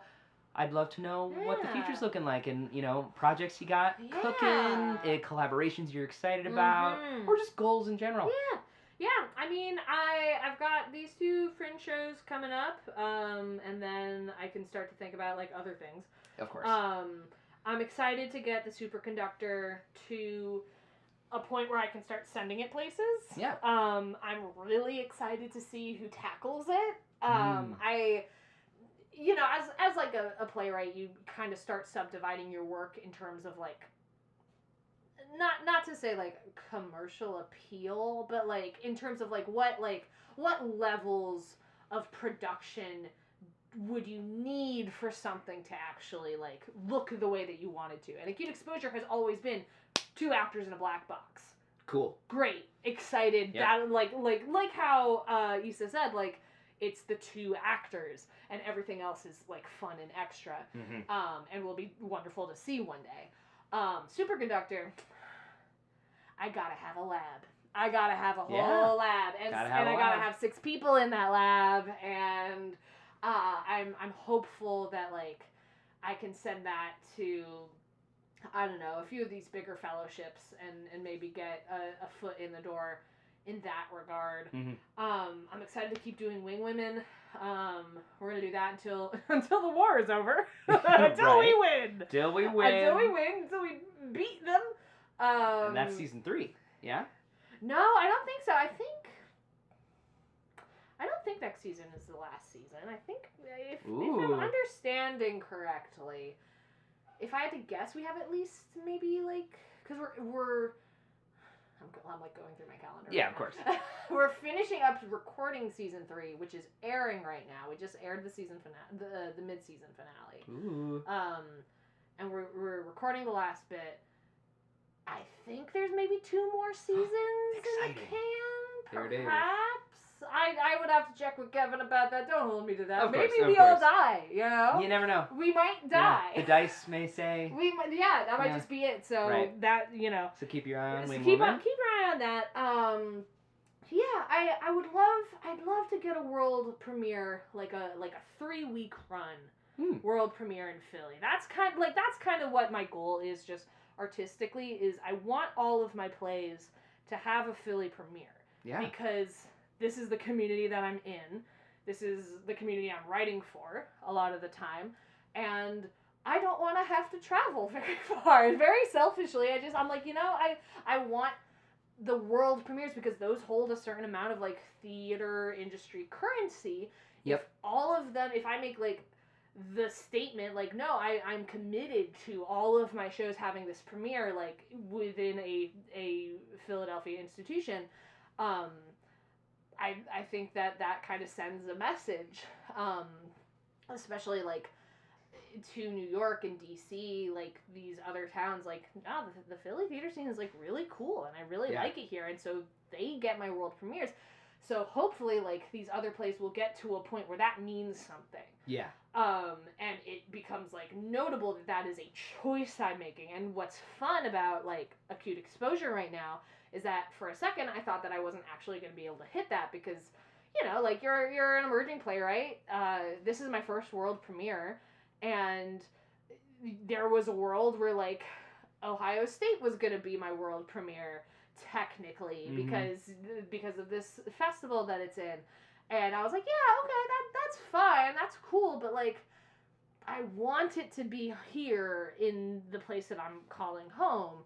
Like, I want to build those relationships, so that's kind of the goal. I want my plays to premiere here. I don't really care where they go. Of course. It's about where they start. But it's about where they start. It's about like starting them off on that good intention. Yeah. And sending them out somewhere else. That's awesome. Yeah. That's such a good goal. And such a service to the theater community. Yeah. I mean, to have playwrights committed to this city and committed to the community, I mean, means something.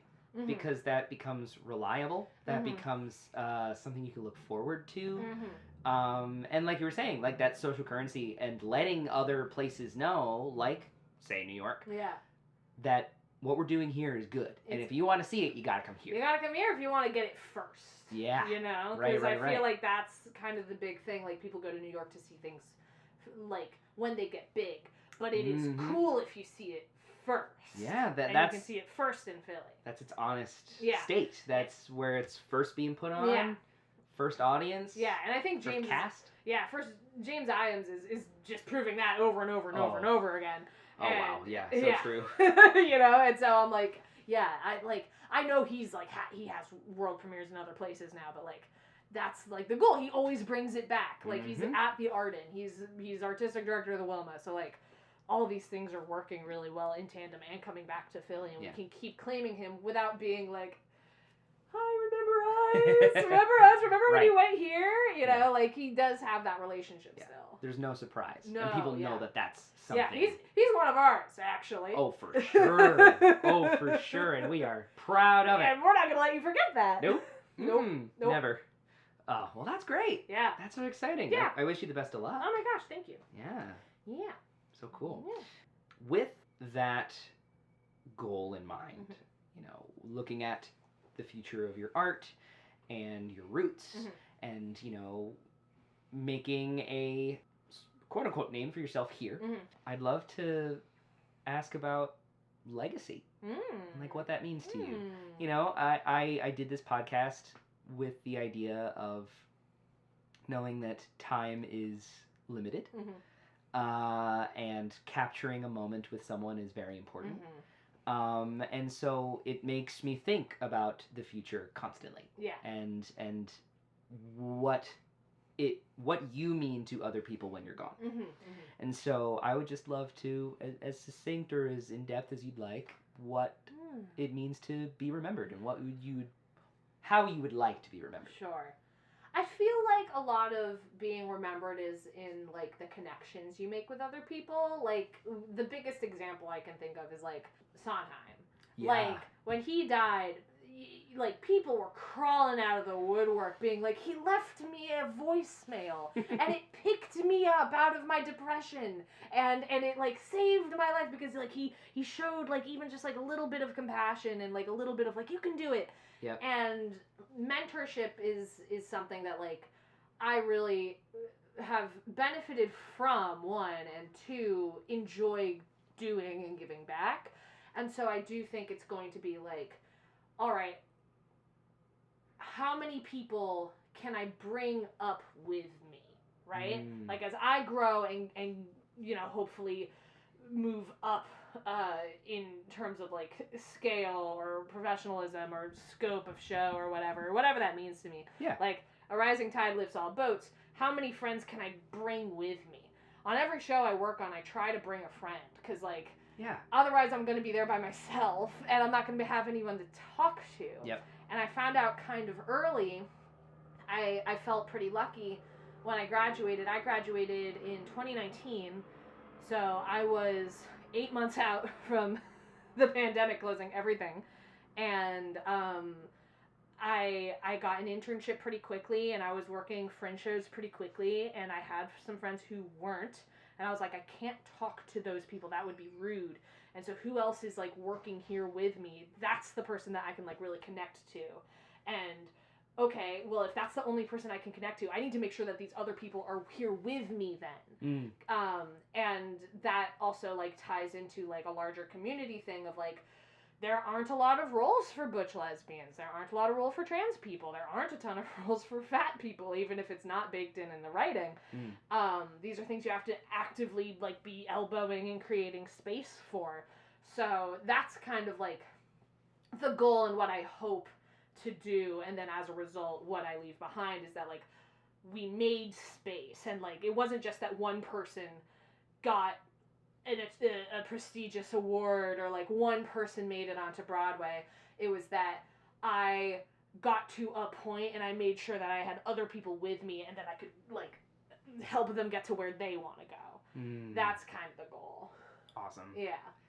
I mean, art in and itself needs loyalty, right? Like there's a sense of community that is created, especially in theater. Like we were saying before, you know, you need everybody in that room to make something happen. Yeah. To then continue to move forward, those communities don't go away. Yeah. I mean, that's why you got your high school cast crying on your last show. Yeah. It's that connection that is made in such a raw and real way in that very limited amount of time. That not a lot of like jobs allow. And so I find it very valiant and wonderful that is something that we get to experience, something that you want to bring forward with your work. I agree in the same way. I've told my friends plenty of times that like no matter where I end up, I'm taking you with me. Yeah, yeah. Because why wouldn't I? Yeah, you can't do it by yourself. You can't do it by yourself. You can't do any of it by yourself. No. And why would you want to? You don't want to. Like, you don't. No. You just don't. No. And so that's lovely. Yeah. Yeah. Yeah. And I'm sure you've already made strides in that. So, congratulations. I hope so. I keep throwing names at people. That's all I do. I go, have you heard of this person? And that's important. Yeah. That's really important. Yeah. Like, you never know who that helps in what moment and what day and what event and like I've had plenty of opportunities that have been like gifted to me from a mentor or a friend that just happened to say my name and passerby and it's been so important. Yeah. And so it changes a lot of things. It does. Very quickly. So, yeah. It's a domino game, but in a really cool one. It makes a cool shape at the end. A cool shape, and it's always going, and it's different colors. And, yeah, it's fun. Going up a hill sometimes. Yeah. Yeah, how does it go up the hill, but it still falls? I don't know. Who knows? Yeah. Well, that just about wraps up our conversation. Wow. 2 things before you go. I want this, project to grow and be informed by all kinds of voices in the Philly scene, and so I would love a recommendation. Someone that you would think would do well in this format, that has a story to share that I could pick the brain of. Reach out to Boris Dansbury. Ooh, they are a UArts alum. Shout out. They R.I.P. They're a Sounding alarm. Yeah. They graduated, I believe, the year after me, so 2020. They are doing a show in Fringe called Changing My Major to Joan. Yes, based off of the Fun Home song. Fun Home. It's a cabaret about transness and Joan of Arc. And I caught it when they first did it back in 2021, and it was so raw, and it was so well performed, and like clearly like had a lot of like emotional weight behind it, and I'm so excited to see like how it's changed in the last 3 years. I'm excited to see them back on stage. So I would reach out to them. They're a great person. Ooh. Yeah, I mean, I could sit here and I could keep going. Yes, of course. Let me just go through all the Foundry playwrights. You can just say Foundry in general. The Foundry, everyone who comes out of there are wonderful people. Yeah.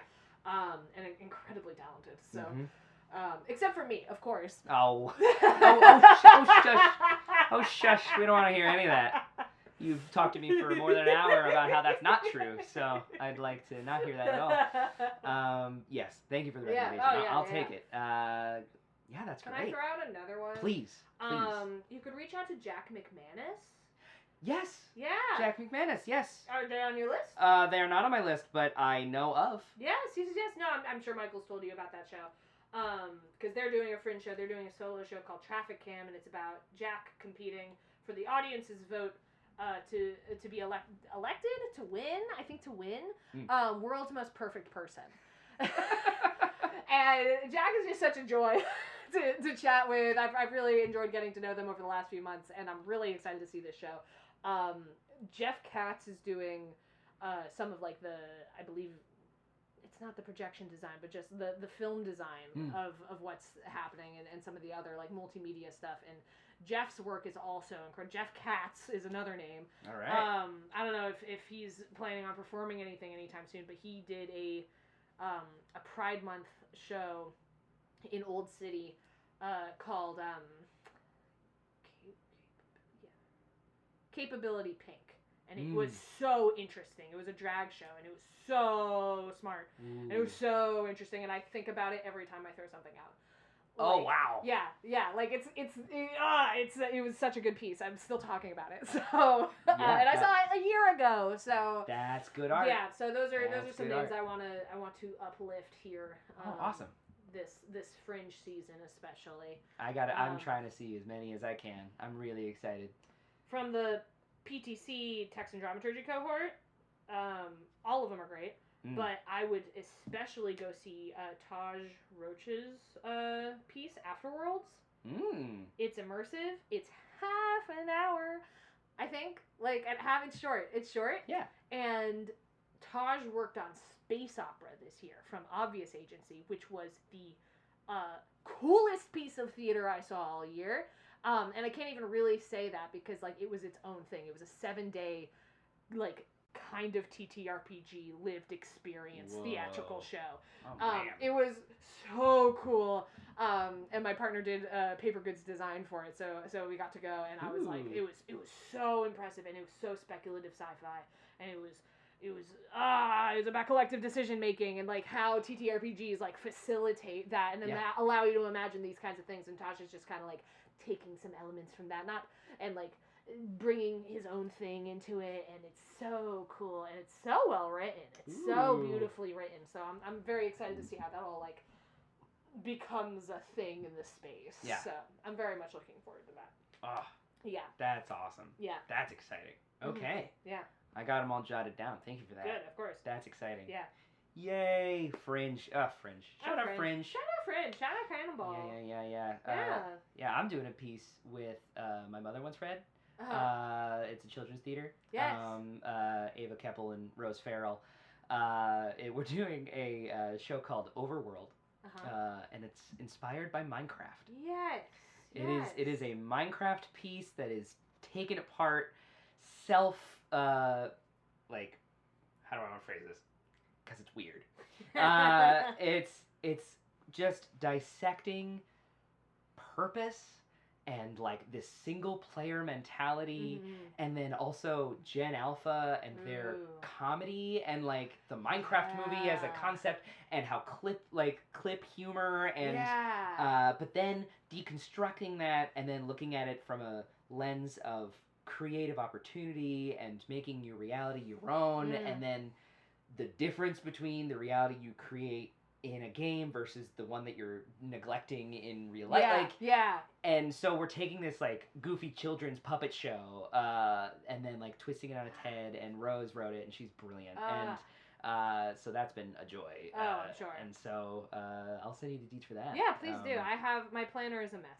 Oh yeah, I've already tried being like, okay, I'm gonna go to this one. No, I do it every year. It's tough. I sit down and on Wednesday I get paid and I'm gonna go through and I'm gonna buy all the tickets. Yep. It's part of the job. It's part of the job. I gotta go. Yeah. But yes, Fringe. Go see a Fringe show. Go see a Fringe show. Just even see one. Yeah, even if it's just one. Even if it's a staged reading of like your neighbor. Yeah. Just doing something for fun. Just go to it. Just go. Because it'll make your September a little bit more. You can see a lot of theater joyful. at Fringe. And a lot of it for pretty cheap. And some of it's pretty good. Oh, yeah. Yeah. A good amount of it's You're pretty going to find something good. you like. Yeah. At the end of the day. There's something for everybody. Absolutely. Yeah. Well, thank you, August. Thank you, Gideon. This was so fun. Yes. This is such a great conversation. I learned so much. Yes. Before you go, where can people find you? How can people contact you? How can people work with you? Great question. You can find me on Instagram at a.hakvaag. That's spelled H-A-K-V as in vitamin, A-A-G. If you just look up August Hakvaag, it'll come up. I'm the only person in the world with my name. Quite literally, I've checked. Ooh, yeah. Yeah, there aren't a lot of Hakvaags out there. A limited number. There are. Limited edition. And I'm on Instagram. You can also look me up on Facebook if that's still your thing. I'm not on Twitter anymore because it became trash. Because it's terrible? Because it's terrible. But if you can also just straight up email me, august.hakvaag@gmail.com. If you want to be put on my little, I'm trying out like an email list for Fringe where like every week I'm sending out like what I'm seeing that week. Oh, cool. And like why I'm seeing it and like just kind of like general theater-y updates. I'm going to see how it goes for Fringe and then maybe it'll become like a Substack-y situation where like this, where it's like once a month where it's like, this is what I'm seeing this month and this is what I thought about last month. Yeah. Or something like that. That's a great idea. We're going to see how it goes. If you're interested in that, if you just kind of want to like be kept up to date on like all those emails, because all those emails also have like the acute exposure run details inside of it and the superconductor readings. If you want that, just send me an email. Let me know if you want to be on it. You can also DM me.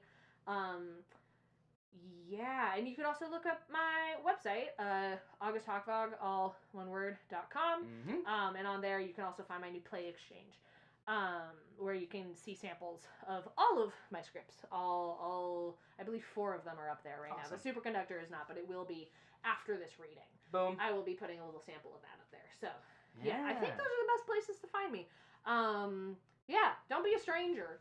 If you're going to Temple, box office. Yeah, just swing by the box office. Say hi. I listened to your episode. Yeah. Well, yeah, that's great. Yeah. Go check them out. See everything they're up to. Everywhere that they've mentioned will be down below in the description of this episode, as well as our newsletter. So go check that out. And keep an eye on our newsletter, as I'll keep updating you all on everything August's got going on. Forever now. That's what happens with my guests. It's just a forever commitment. I got my first newsletter recently, and I was like, wow, what a great little newsletter. Well, thank you. It's fun. It's been fun.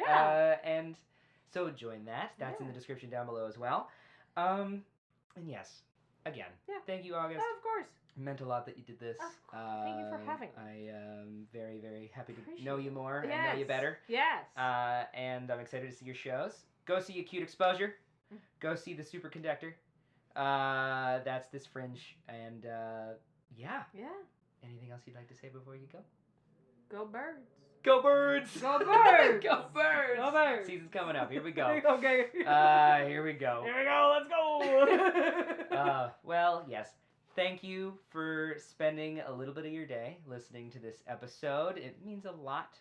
Hopefully you learned something. You got a movie to watch. And you got some plays to see. This was another episode of the Philly Phone Book, a podcast archive. I was your host, Gideon Carroll McDonald.